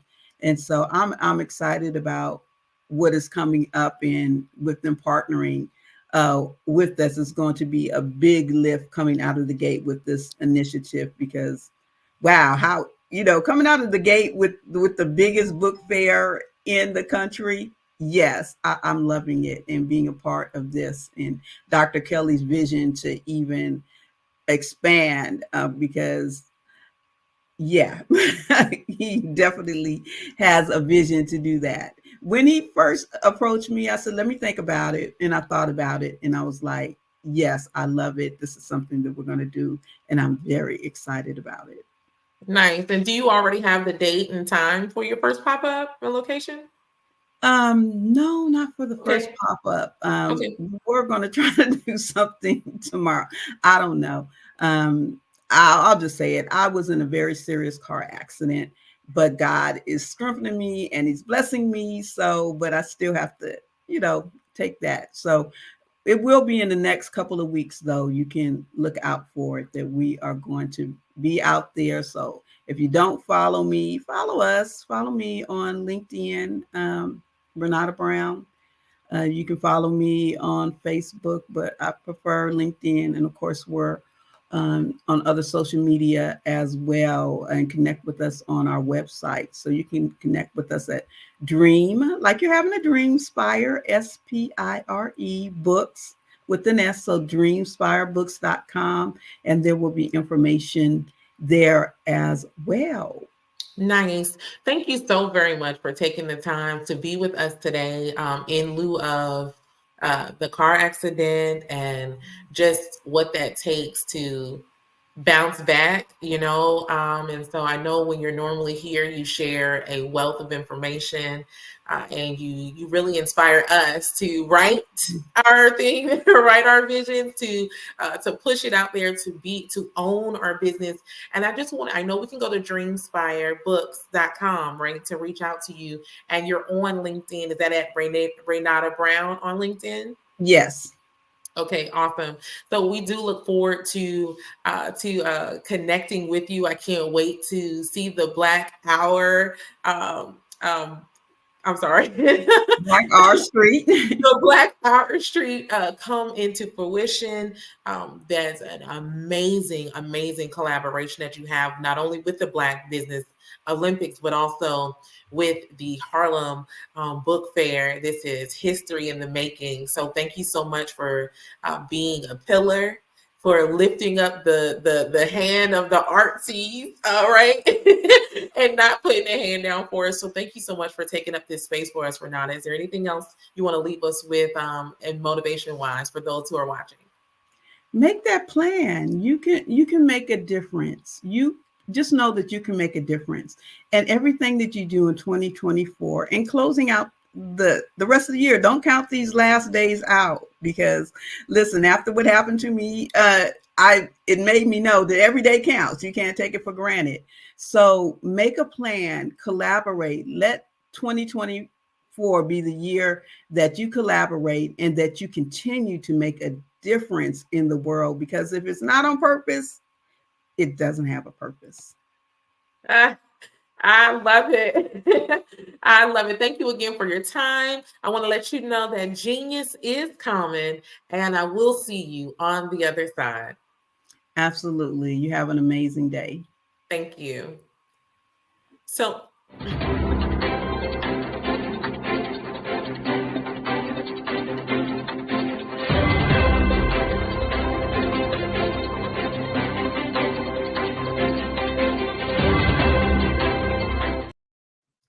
the Black Business Expo's mission is to raise funds for high school seniors going to college or K-12 entrepreneurs. This expo is a fundraiser for students, and you may go to www.blackbusinessexpousa.com in order to donate to the scholarship fund today.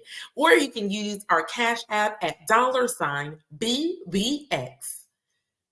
Excuse me, BBX.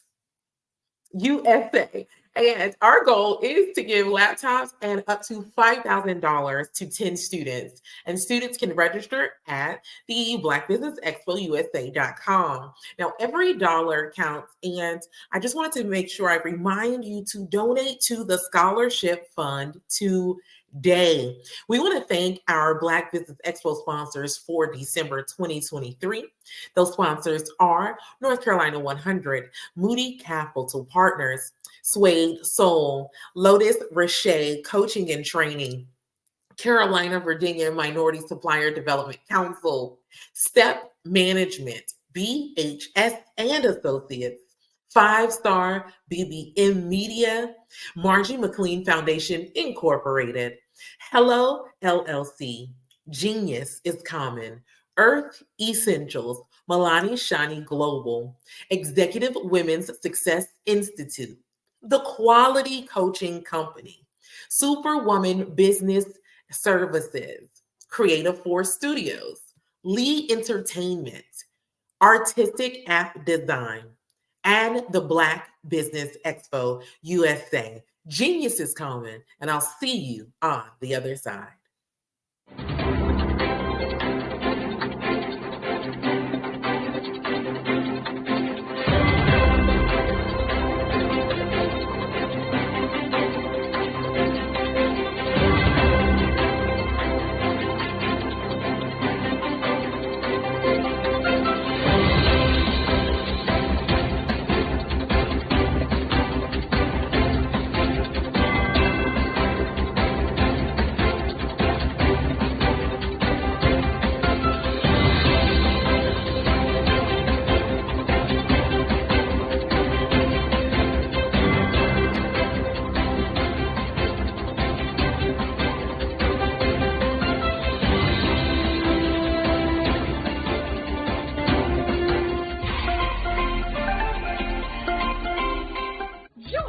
Dr. Eric Kelly III and a host of phenomenal speakers from all around the globe for this 7-day virtual event that you don't want to miss.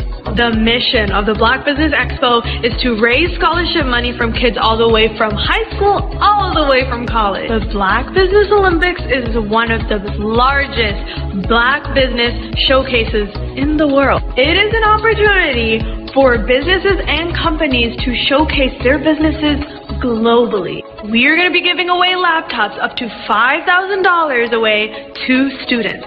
Again, I'm Olivia Appleberry, the founder of 2 Cents Finance and one of the speakers for the expo. I am so excited to see you there. For more info, go to www.blackbusinessexpousa.com or call 919-308-9090 and hope to see you there.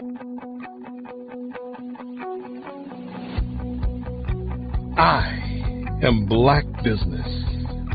From the moment I wake until the time I sleep. Yes, I am Black Business. I am Black business. Tell me, are you Black business? I am Black business. Do you support Black businesses? Listen, I support Black business because I am Black business. Black Business Expo, one of the largest business showcases in the history of Black business in the world. The world! Sign up today at www.blackbusinessexpousa.com or call 919-308-9090. I am Black business. I am Black business. From the moment I wake until the time I sleep, I am Black business. I am Black business. Are you Black business? I am Black business. Do you support Black businesses? I support Black business because I am Black business. Black Business Expo, one of the largest business showcases in the history of Black America in North Carolina. Join Dr. Eric Kelly III and a host of phenomenal speakers from all around the globe for this 7-day virtual event that you don't want to miss. The mission of the Black Business Expo is to raise scholarship money from kids all the way from high school all the way from college. The Black Business Olympics is one of the largest Black business showcases in the world. It is an opportunity for businesses and companies to showcase their businesses globally. We are going to be giving away laptops up to $5,000 away to students. Again, I'm Olivia Appleberry, the founder of 2 Cents Finance and one of the speakers for the expo. I am so excited to see you there. For more info, go to www.blackbusinessexpousa.com or call 919-308-9090 and hope to see you there. I am Black business. From the moment I wake until the time I sleep. Yes, I am Black business. I am Black business. Tell me, are you Black business? I am Black business. Do you support Black businesses? Listen, I support Black business because I am Black business. Black Business Expo, one of the largest business showcases in the history of Black business in the world.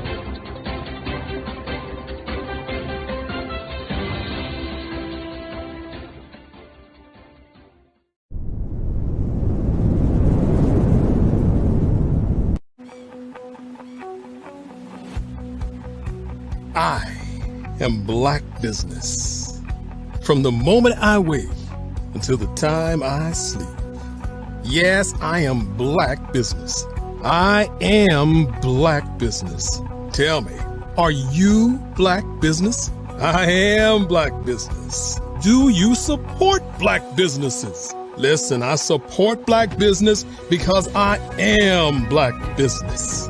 Black Business Expo, one of the largest business showcases in the history of Black business in the world. The world! Sign up today at www.blackbusinessexpousa.com or call 919-308-9090. I am Black business.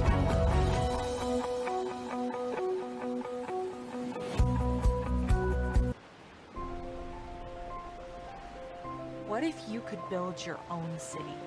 A place where every child can find nurturing people to help them achieve their full potential. A place where every adult can access job training support, where health education is abundant, where social justice ruled the land. A place without limitations. Welcome. You have arrived at STEM City USA. It is what every city should be. A safe and trusted community where you find people and resources to help you become everything you are and beyond. STEM City is unlike anything you have ever experienced. It is a digital twin of the world around you, only better. STEM City is about energy and soul renewal. It is more than a digital world. You can almost feel the power of live cultural events, music, and theater.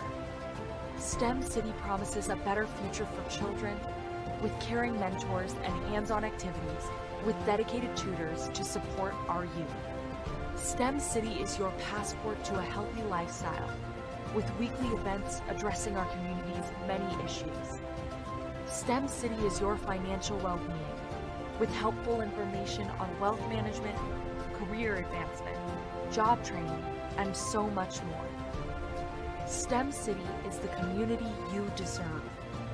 It is the city where your dreams can come true. STEM City USA, a place in the sky that is accessible to all who reach for the stars.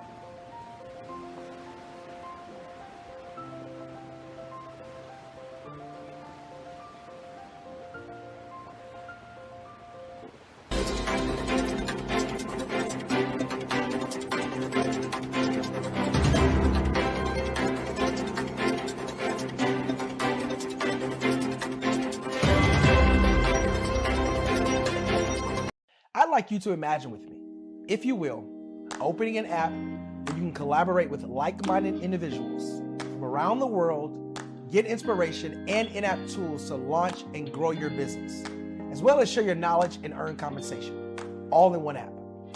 Well, the name of that app is Truso, short for Truly Social. Hi, I'm Matthew Newman, the founder and CEO of Truso, a new concept in social media. Truso is designed from the ground up to be a platform that's both social and empowering for all its users. How exactly do we do that? I'm glad you asked. First, Truso brings the world together via video. Psychologists assert that video provides a significantly more effective connection than audio only. When you enter a community on Truso, you're face to face. Second, on Truso, you don't have to have 1 million followers to monetize. Our business model allows all hosts and moderators to monetize, no matter the size of your following, by 1, producing fee-based content, and 2, inviting others to join the platform as subscribers. Even more, Truso has an in-app resource library with over 100 free resources, forms, and documents to help you build your brand and grow your business. Third, Truso is inclusive. The deaf and hard of hearing communities make up 360 million people worldwide. Unlike audio-only apps, Truso embraces this community, providing a networking platform that allows them to participate via video and closed captioning. We even have a deaf and hard of hearing foundation in the works as well. Fourth, Truso is both social and safe. We refer to Truso as a virtual extension of the beauty shop, barbershop, and brainchild of the community. A place where there's laughter, along with wisdom, growth-oriented conversation, and genuine connections in a safe space. Truso even has proprietary security to ensure we maintain a safe environment for everyone. Where are we at now? Truso is live, y'all. We've launched in beta, and we're acquiring users daily. We have an incredible development and marketing team, plus amazing celebrity influencers at the table, helping us spread the word around the globe, beginning within the African diaspora and beyond by creating a safe space for growth, connection, and collaboration. We're truly excited about Truso. We've created something special for which there is a global market.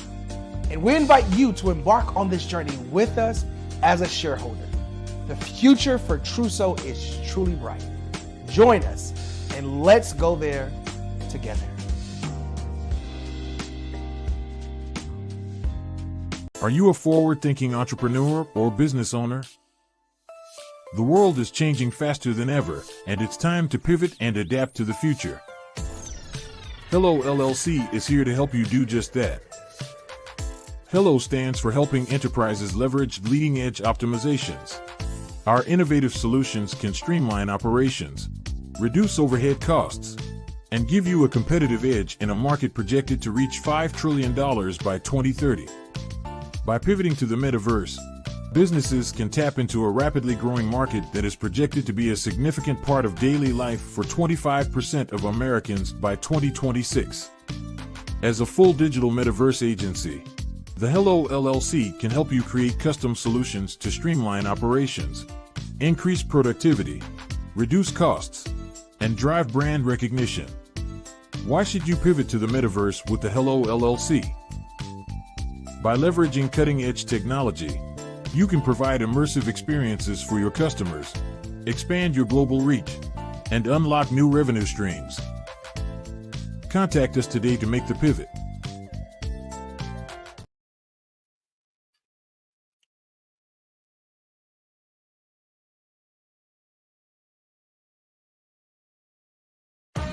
Are you an innovative entrepreneur or business owner ready to embrace the future of business transformation?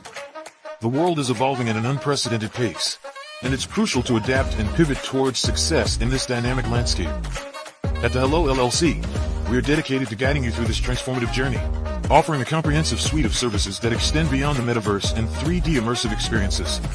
Our mission is to empower businesses and brands by assisting them in building, branding, systemizing, and automating their operations. We specialize in steering businesses from a two-dimensional existence to a thriving three-dimensional presence, where opportunities abound. We help businesses harness the power of technology to work smarter, not harder, enabling them to operate efficiently and stay ahead of the curve. Our diverse range of services includes: Our Biz in a Box is a complete business solution package designed to jumpstart your entrepreneurial journey.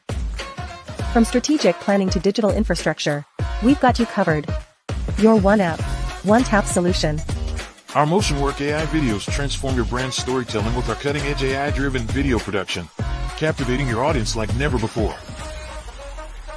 Our 3D VR environments will step you into the future of immersive experiences.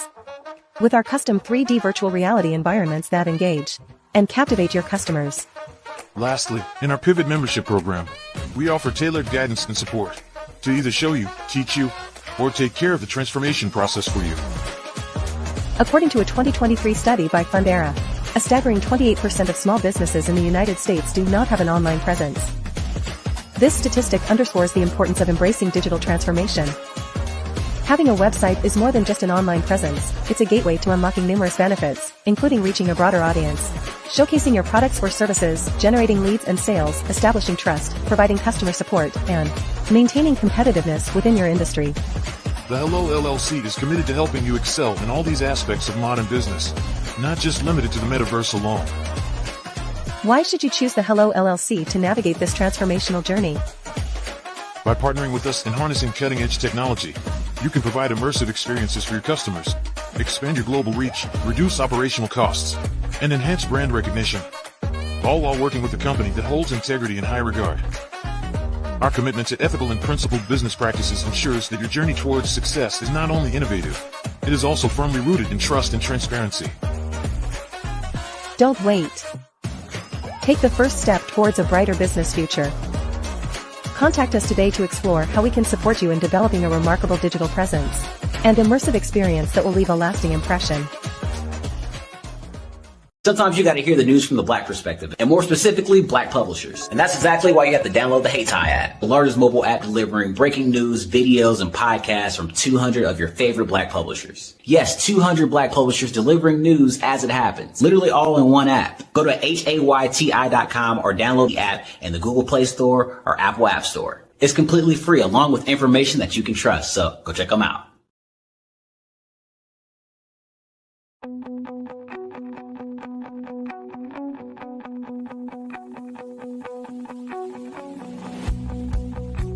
I am Black Business. From the moment I wake until the time I sleep. Yes, I am Black Business. I am Black Business.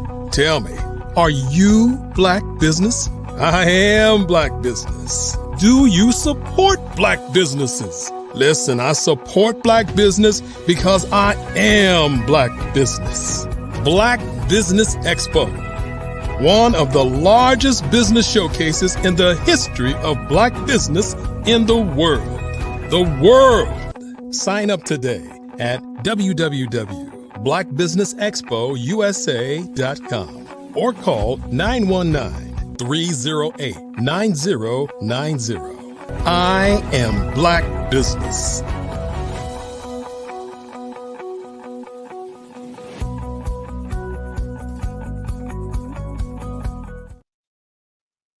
And good morning, business owners, entrepreneurs, thought leaders, and corporations, and welcome to the Black Business Network. My name is Coach Kimberly Williams, and I am your business moderator for this morning on the Black Business Network.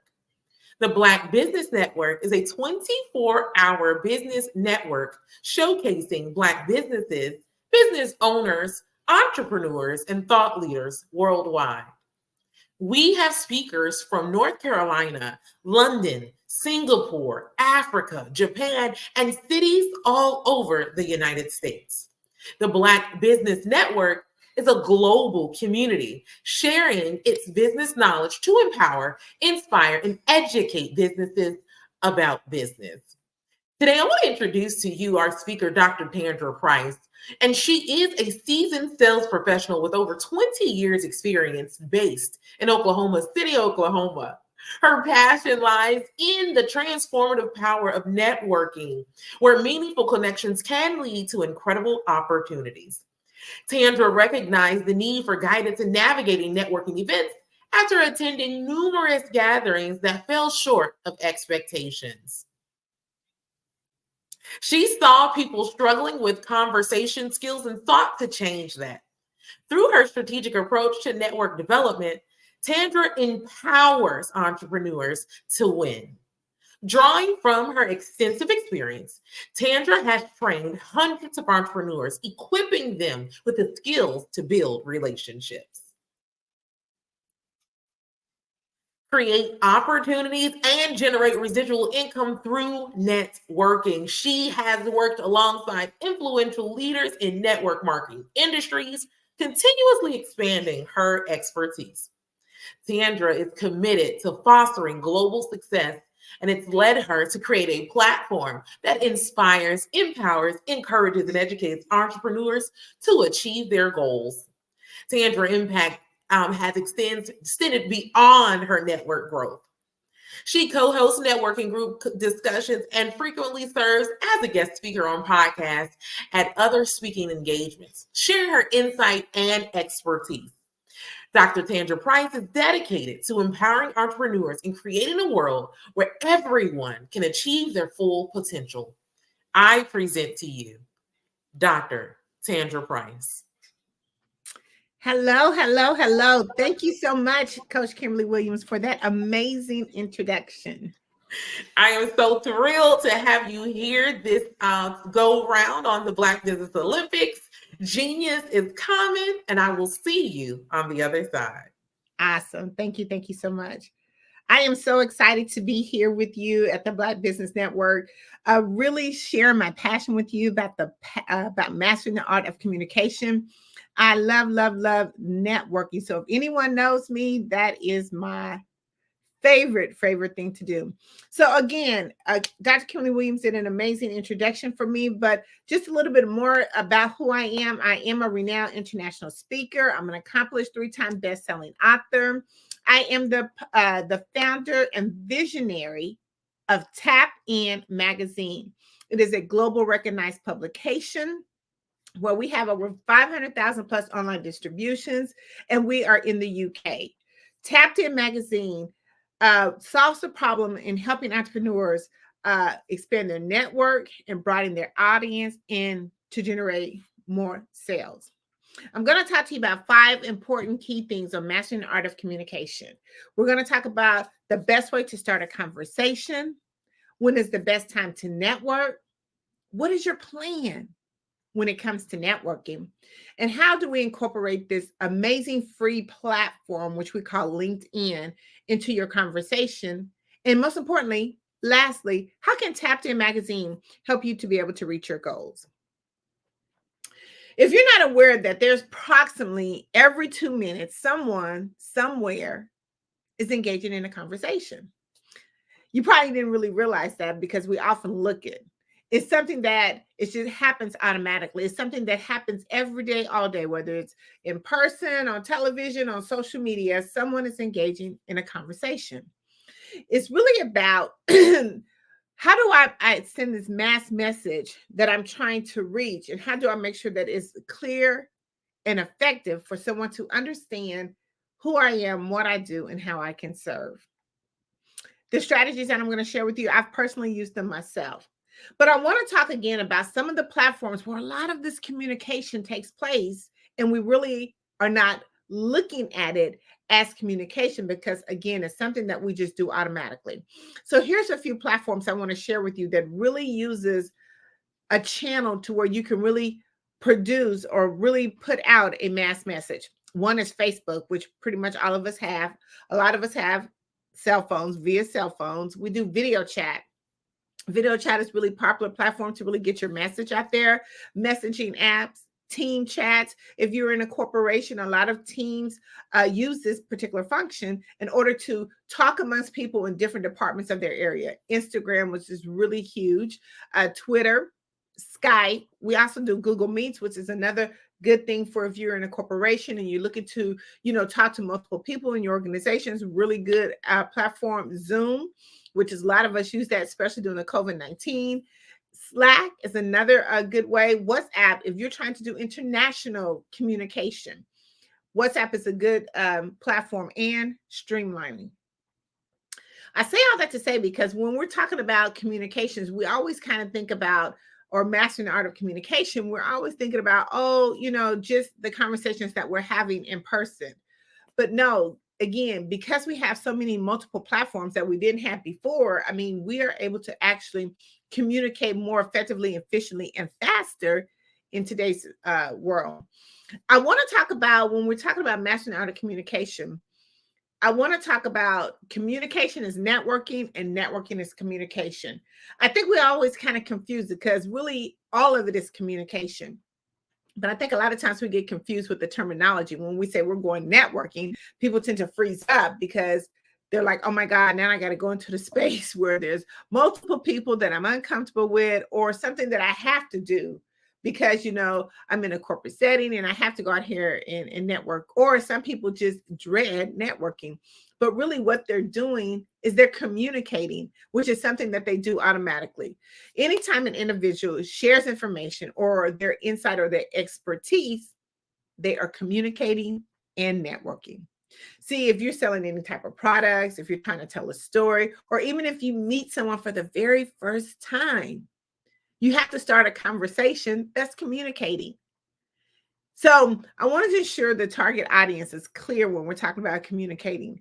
But I always get, as the networking ninja, I always get, how do I really start a conversation? I'm the type of person, I don't like talking to people, but I really don't know how to start a conversation. And if I had to talk to people, what do I really say? I'm going to give you 10 quick ways of how to start a conversation that's so easy that we do automatically. First thing we're going to do is we introduce ourselves. We're always introducing ourselves, especially when we meet someone for the first time. If you're in a setting environment, give a firm handshake, because naturally when you're in that environment, then it's more of a business relationship or more of a business communication that's going to happen. But just a simple introduce yourself. Hi, my name is Tandra. You meeting somebody for the very first time again. Hi, my name is Tandra. Real easy, nothing very complicated. The second strategy is always ask a question. See, asking question prompts an immediate response. A lot of times when you don't know what to say, you could talk about something that's really circulating in your environment, but you're just asking a question and it's going to prompt a response. And that's how a communication or conversation will start happening. The third one is ask for advice or opinion. Everyone loves to be so helpful. They love to give their advice or their opinion. So think about some things that you can talk about, that you can ask about their opinion. Or even if you're at a networking event, hey, is this your first time being here? Ask a question. Ask for their advice. How do you think about this? What have you been here before? What was your overall opinion of this person who hosted this?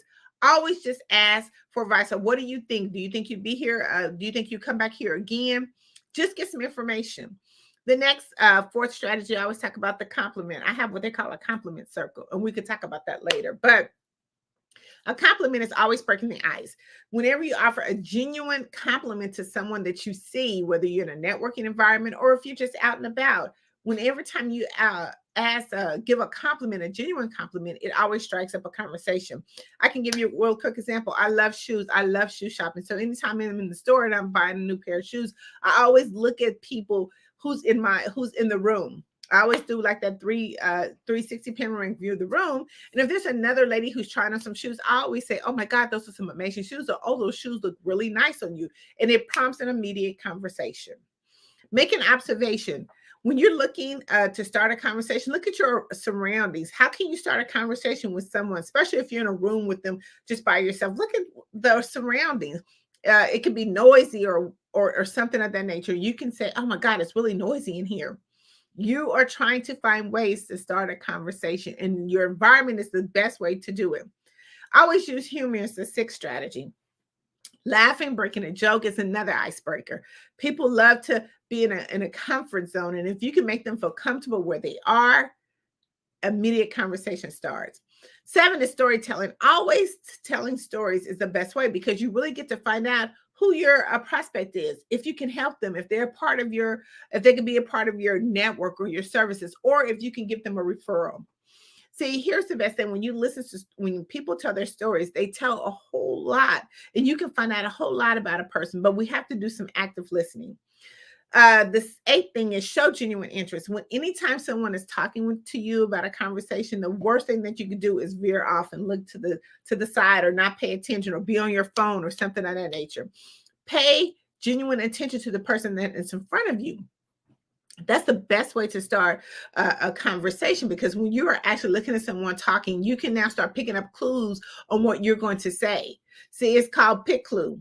So when someone's talking to me, I'm always picking some clues, or I'm picking some nip tips on what they're saying, so I can then now repeat that back to them.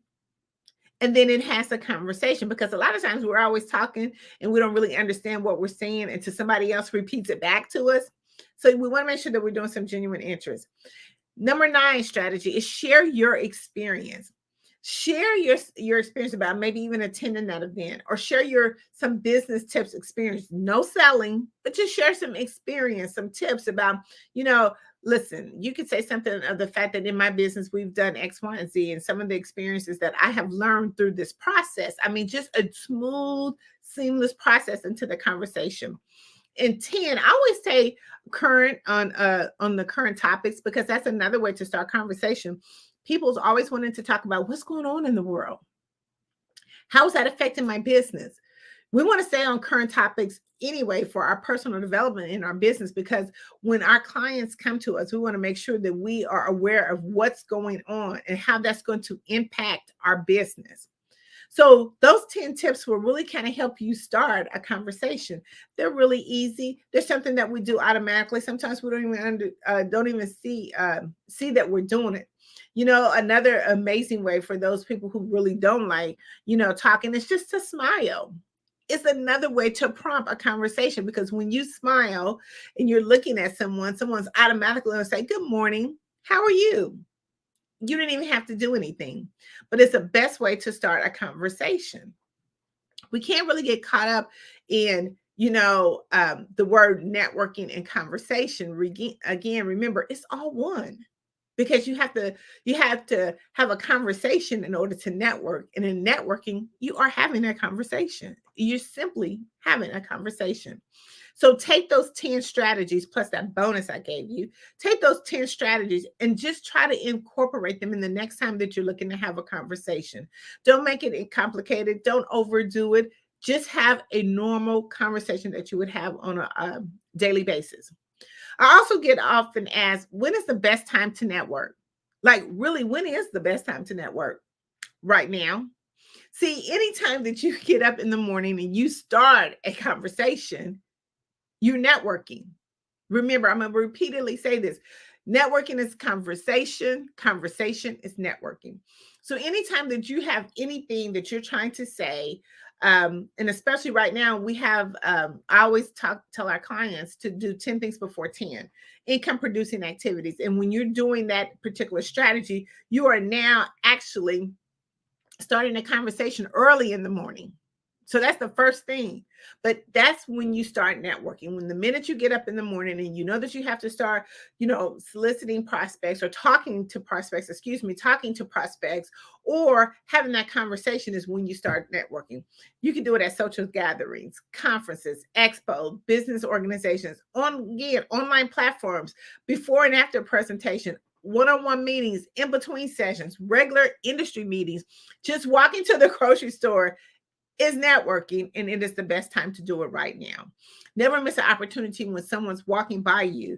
They always say, do the three, hold out your arm and do the three rule, the 3 steps in front of you is when you should be able to be networking with someone. Always networking. Right now, we should be networking and trying to meet 10 to 15 new people a day. If you actually talk to 10 to 15 people a day, that's over 300 leads in your pipeline that you can have by the end of the month, or 300 new people in your network that you could be constantly sending out information to. But here's the thing about it is mastering of communication, networking comes with so many benefits. And let me share just a few of those benefits with you. One of the benefits is it enhances your negotiation. See, when we're actually networking and we're communicating, it helps us to start negotiating our opportunities. We can now kind of get the feel and the rhythm of how we can now position our business in order to get the maximum from the person that we're talking to. Another benefit it talks about in what we're doing is trust building. See, over time, the more that you're communicating and networking and being out in the environment, you are building trust that you are here for the long haul. But people now can see you. They see you out everywhere. They see you talking. They see your message. They see your brand. You're building trust. Successful networking helps you to engage in others. Here's the thing when we talk about networking or communication is that we're putting ourselves in different environments where we can be able to now negotiate with other people. We can see a little bit of their form. It's a learning process. It gives you confidence too as well, because now you can see how other people talk, how other people engage. I mean, I don't know if you ever seen the movie Shark Tank. It's an awesome television show where they talk about negotiation and how they do it. But it's successful networking because it's helping you to engage with others. Another benefit is you have strong connections. It helps you to understand and relate to others and building long-term relationships. I can't say how much the power of communication and networking goes.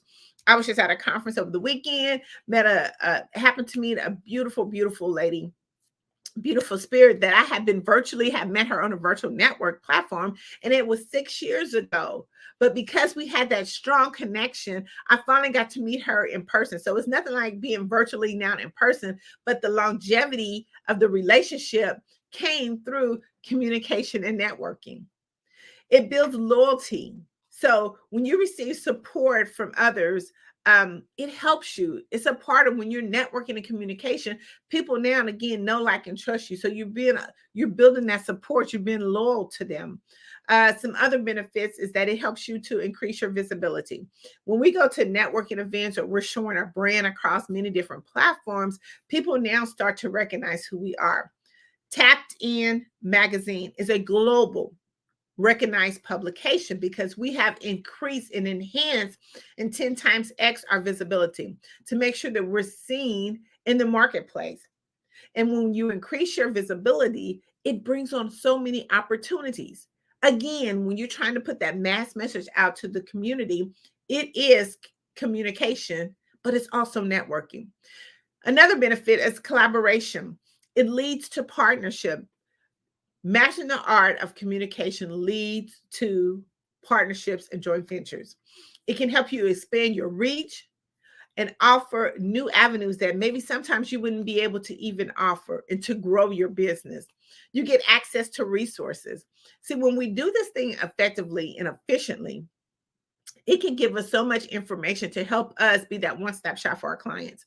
It gives you information, it gives you tools, it gives you introduction to individuals that you really would have never again met if you wouldn't expanding the part or trying to master the art of communication.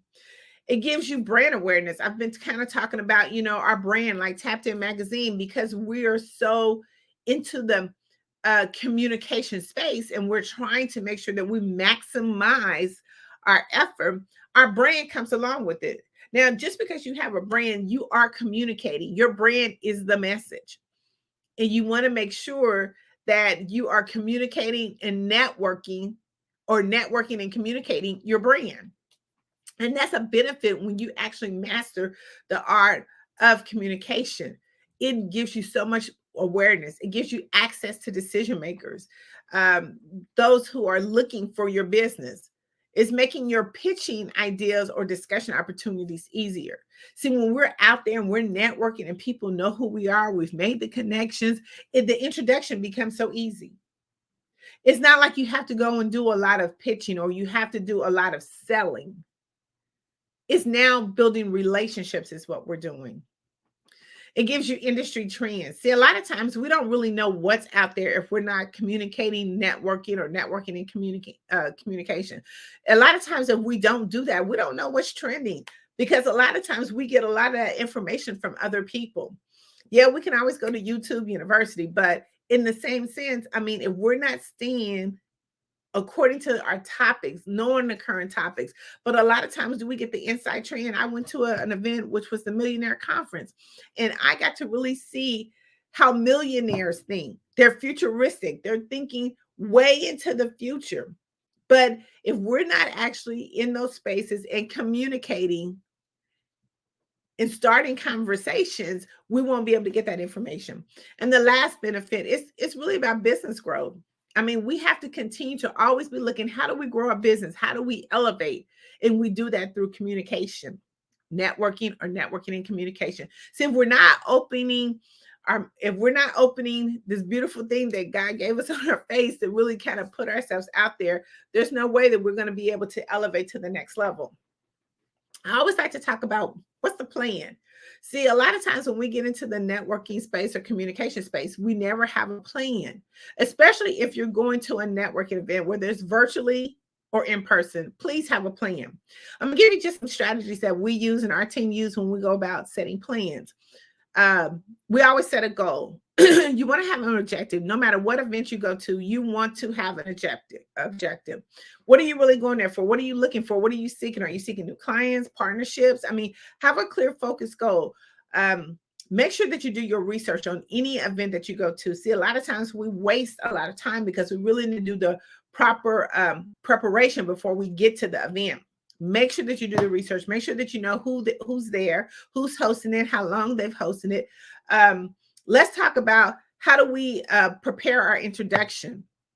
Instead of focusing on selling, I mean, we need to be preparing ways to make an impression. See, a lot of times we go to networking events and we want to flip our cards. You know, the best blackjack dealers is people who go to networking events and just flip cards, okay? Because they're hoping to land that perfect person. But see, if you prepare your introduction and not think about selling, but how do I make an impression on the person that I'm going to see, or how am I make an impression when I go into this event? That's the plan. You know, we want to make sure it's adaptable to no matter what audience you go to, but you want to be able to prepare. How do I make an impression? Don't think about, you know, my pitch or selling. How do I make an introduction? Another thing, when you go to an event, whether it's virtual or in person, make sure you have all the essentials that you need. Make sure your phone is charged up. Make sure that you have your scannable business card. Make sure that it is all up to date. Please don't go and think that you can go to a networking event and we don't circumvent. See, one thing before we go as a part of a preparation or getting our plan together is make sure that all of our links are working. Make sure that the phone number is clearly on there. Make sure my name is visible on there. Make sure if I have any new promotionals that I'm going to give out, make sure all that is updated, because now we can just do that scan card, and we want to make sure that they get immediate access to it. And we want to make sure that everything's up to date, because the last thing that they're going to do, they're not going to be looking for us. See, they're not going to be looking for us. If the information is not correct, when we actually put it out there, you can forget your prospect trying to find you, because they're not going to do it. They're going to say, listen, you are in a business setting. You are out here networking and prospecting your business. This is your brand. And we want to make sure that all of our information is correct, because if it's not, you can forget a prospect trying to go back and try to find that information and trying to look for you, because they're not going to do it. The next thing too, we want to do some active listening. I've talked about it a little bit in the previous conversation, but active listening shows genuine interest and ask some open-ended questions. When you're at a networking event, let's really maximize it.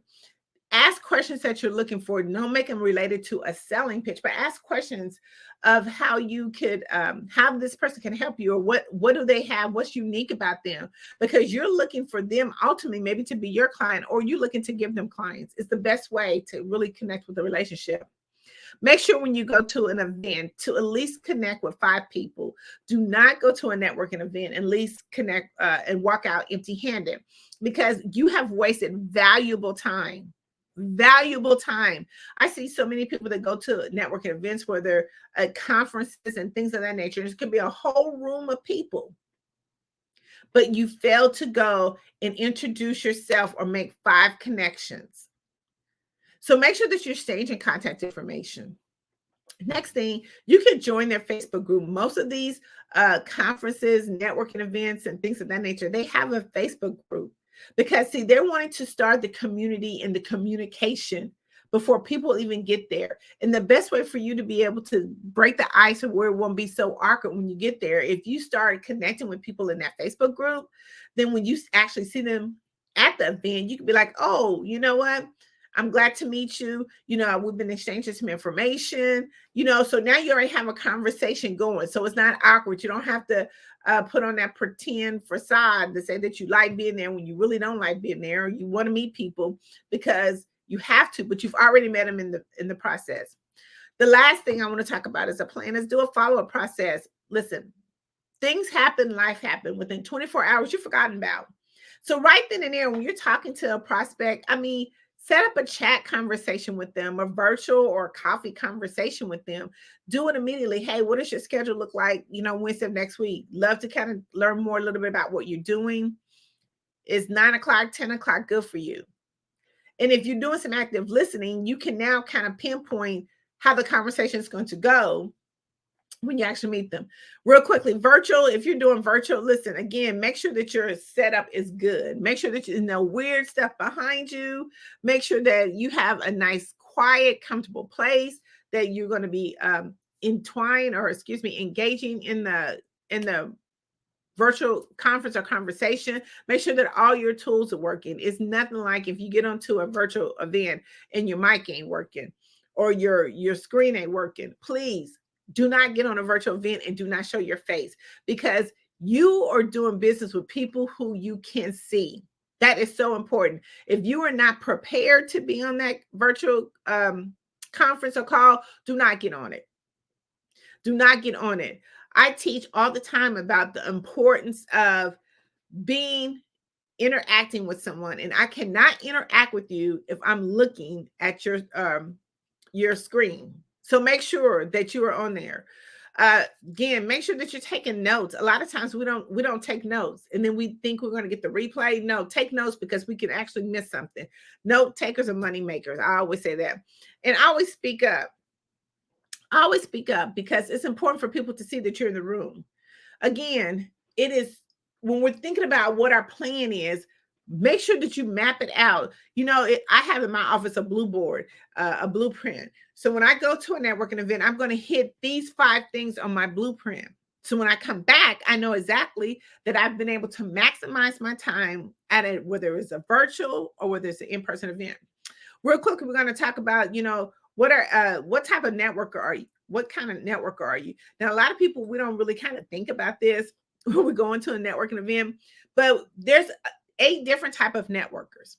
And when you go into a room, you want to feel comfortable. This is the best way for you to feel comfortable, because you now know what to look for in the room. I always say when you go into a networking room, do a 3 panoramic view of the room. Look and see what everybody is doing in the room. And the reason why I say that, because it helps you to be able to navigate where you want to be. See, we already going to the events because we really kind of don't want to. But if we know how to network within the groups, then it makes it so much easier. I'm gonna give you real quick, 8 quick ones real quick. So the first one is the social butterfly. This is the type of person, when you look into the room and you see everything that's happened, you'll be able to identify this person. The social butterfly person is the one who is the attention grabber. She's the socialite who's making the biggest noise, laughing, giggling, all kind of people around her because she's loving the event and she's wanting you to come into the fold so she can start introducing you to people in the event. But this is a social butterfly. She will be in the corner, probably maybe two when you come in, maybe to the right of the room or the left, whichever way you come into, she's going to be there. That person's going to be there. It's going to be a group of them. The second person is the expert or the business promoter. These people, this type of networker, they're so highly knowledgeable. See, these people are not trying to network. They're just trying to tell you their business. They're just giving you some good old advice about what's going on. They're sharing their valuable expertise with you. See, when they attend the event, they're just there to promote their business only. Just to promote their business only. It's like, if you're, and people tend to be around them because, see, it's kind of like if you had a Pinto versus a Lexus. You're going to go to the higher grade because these people, you're going to feel knows what they're doing. They've been in the industry. They've been in the business. And so these type of people are going to be suited down, very, nonchalant, maybe have a small drink in their hand, just very kosher people. The next one is I want to call the inquisitive minds. I want to say the FOMO, fear of missing out. These are the type of networkers that attend events to gather knowledge. They want to know what's going on, or we can call them our trendsetters. They want to know what's happening, what's the trendy things that's going on. How can I get a part of it? I mean, who's having the next event? Who's having the next party? I want to make sure that I'm a part of it. The fifth one is your buffet eaters. Some people just go to networking events to eat. That's it, and to show, hey, I've been here. I can tell my boss I've been here, but they just go to eat. Remember, I always say that the conversation starts at the end of the buffet line, not at the beginning. 6, you have your walker and connectors. These people are just they're walking around focusing on building relationship, connecting with people. They're primarily seeking out opportunities to introduce individuals. They're looking to make referrals. They're looking to build that resource database. And you'll just see them. They're casually walking around, just kind of looking. The next one is this is your 7th person. This is a digital networker. This person's probably going to be just sitting at the bar, leaning up against the wall. And only way that you're going to connect with them is on digital. Digitally, they're going to be on any social media platform. That's only where you're going to connect with them. That's the only way you're going to have a communication with them. So when you actually see this person, you'll be like, okay, what's your Instagram? What's your Facebook? What's your LinkedIn? Then the conversation starts. Then you have the last one is your ghost. I call these your goalies because they are on a mission to hit their goal. See, they're approaching networking events differently. They have a specific goal and a strategy. They are highly focused on achieving their goals, and they're looking just for networking tools. Their interaction is going to be very minimum because they know who they came to talk to because they did their research before. I want to jump into LinkedIn real quick because that's our 4th way. LinkedIn has over 810 million users. It's a free platform, but it's also overlooked. But the conversation actually starts in your profile. A lot of people don't look at it that way, but it's your profile. A lot of people get intimidated by LinkedIn because they don't know really how to use it. We do what we call a LinkedIn boot camp every Wednesday. We do an overview of how to maximize your LinkedIn in 90 minutes. So if you're looking to utilize this platform, which is a free platform, let's maximize all of your social media. And this is one that we're doing. Did I mention it was 810 million users, over 810 million users? So let's make sure that we kind of talk about how do we maximize our LinkedIn profile. One is going to be making sure that you have your picture, your banner to make sure that you're representing. Make sure you're highlighting. Your highlights are concise and clear, that it's really saying who you are, what you do, and how I can connect with you. We want to talk about your summary, like make your summary where people can feel inviting into your conversation. That's that know, like, and trust where we build it right there in that summary. Your experience, talk about, your accomplishments, how you helped people, how you've done things for people. Your skills should be something that people endorse, that they can say that, hey, you know what? I endorse her on networking. I endorse her on marketing or content creating. Make sure that we're putting our education there, all of our education, no matter how long. Some people say, well, I'm not going to put that. No, anything you've done should be in there. Your certification should be in there. I mean, anything that you've done, licensing, training, that showcase your expertise. You are building a conversation because see, within LinkedIn, now they're trying to change their format. You could tell what's important and what they found from maybe doing over surveys, what's important. They've now kind of put the most important stuff at the top. So when we think about what's the conversation, where does the conversation begin? When we do it, when they do their SEOs and you wanting to make sure that you have specific keywords in there when your prospect is looking for you, they want to click on there and they want to be able to have that conversation. A lot of times we want to know, who are you? Who are you and how do you serve? And that's where your volunteer experience goes. What kind of causes do you support? I mean, that's a part of the whole communication. In a media attach, if you've been in news, press release, magazines like Tapped In magazine, if you've been in any of this stuff, please put it into your profile. Because what happens is everybody say you want to make sure that you're Googleable. So when they look at you and they find that, oh, okay, this is a person that might could be able to help my clients, or this may be a person that maybe can help my organization, they're going to do more extensive research on you. And they're going to hit that, what they call Google button. And they want to make sure that all of this stuff shows your credibility. Make sure that you engage in networking, participate in LinkedIn groups, share some valuable information with what you're doing. It's not so important about, being on these platforms, but when we're on the platforms, we have to make sure that we utilize them. Remember, I said networking, conversation is networking. It all is every time that you put anything out on social media, that means you're trying to have a conversation with someone. You want someone to click on your information. You want people to like, share, and comment on your information, but it has to be clear, concise, even memorable. People got to understand who you are and what you do. I always tell people that once you really identify that, you now build walking billboards that are doing the communication and networking for you. See, and what I mean by a walking billboard is that once people really know who you are, they will send your message for you even when you're not in the room.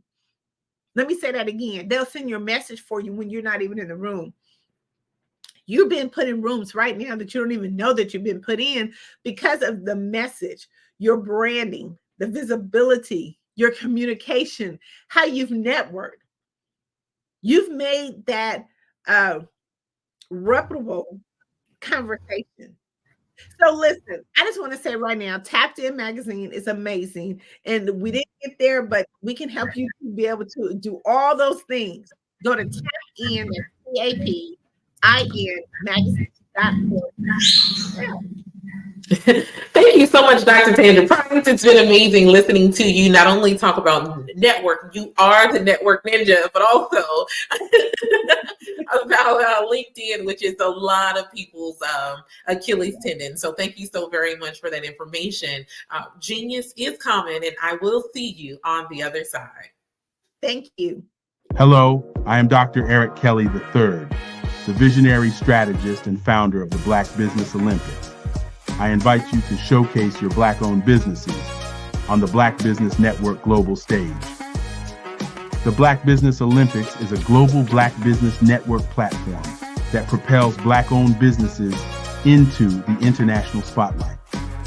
By showcasing your business on the Black Business Olympics platform, you can reach a worldwide audience of potential customers, partners, and investors. You can also establish yourself as a thought leader, an expert in your field, attract lucrative partnerships, and more speaking engagements. In addition, the Black Business Olympics platform provides a valuable opportunity to connect and collaborate with like-minded entrepreneurs and business professionals from around the world. This can lead to new business opportunities, ideas, and relationships. Finally, by sharing your story and expertise on the Black Business Olympics platform, you can inspire and empower others. This is a powerful way to make a positive impact on the world and leave a lasting legacy. If you are a Black-owned business owner, I encourage you to seize the opportunity to showcase your business on the Black Business Olympics platform. It is a once-in-a-lifetime opportunity to make an indelible mark on the world. Be one of the 1,000 visionary entrepreneurs who are changing students' lives, shaping industries, and leaving an unforgettable legacy for their families. Unleash your voice on our global stage and watch your business thrive. Black Business Olympics is one of the largest Black business showcases in the history of Black business in the world. Yes, the entire world. Just give me a call today at 919-308-9090.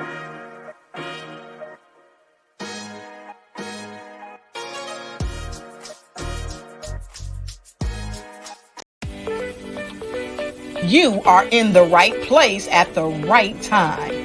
The Black Business Network opens again for its Black Business Olympics, a 24/7 broadcast on business, strategies, global branding, social media marketing, finance, advertisement, and much, much more. Featuring the top, most powerful entrepreneurs and speakers and thought leaders from all around the world as they gather together for this phenomenal event. Join the Black Business Network streaming live into the metaverse, STEM City, USA, Black Multiverse, Pod TV, Roku, Hulu, iHeartRadio, Apple TV, YouTube, TikTok, Instagram, Google Podcasts, Facebook, LinkedIn, IBM TV, Spotify, and Twitch. Tune in today and be a part of this amazing movement. The Black Business Olympics welcomes you.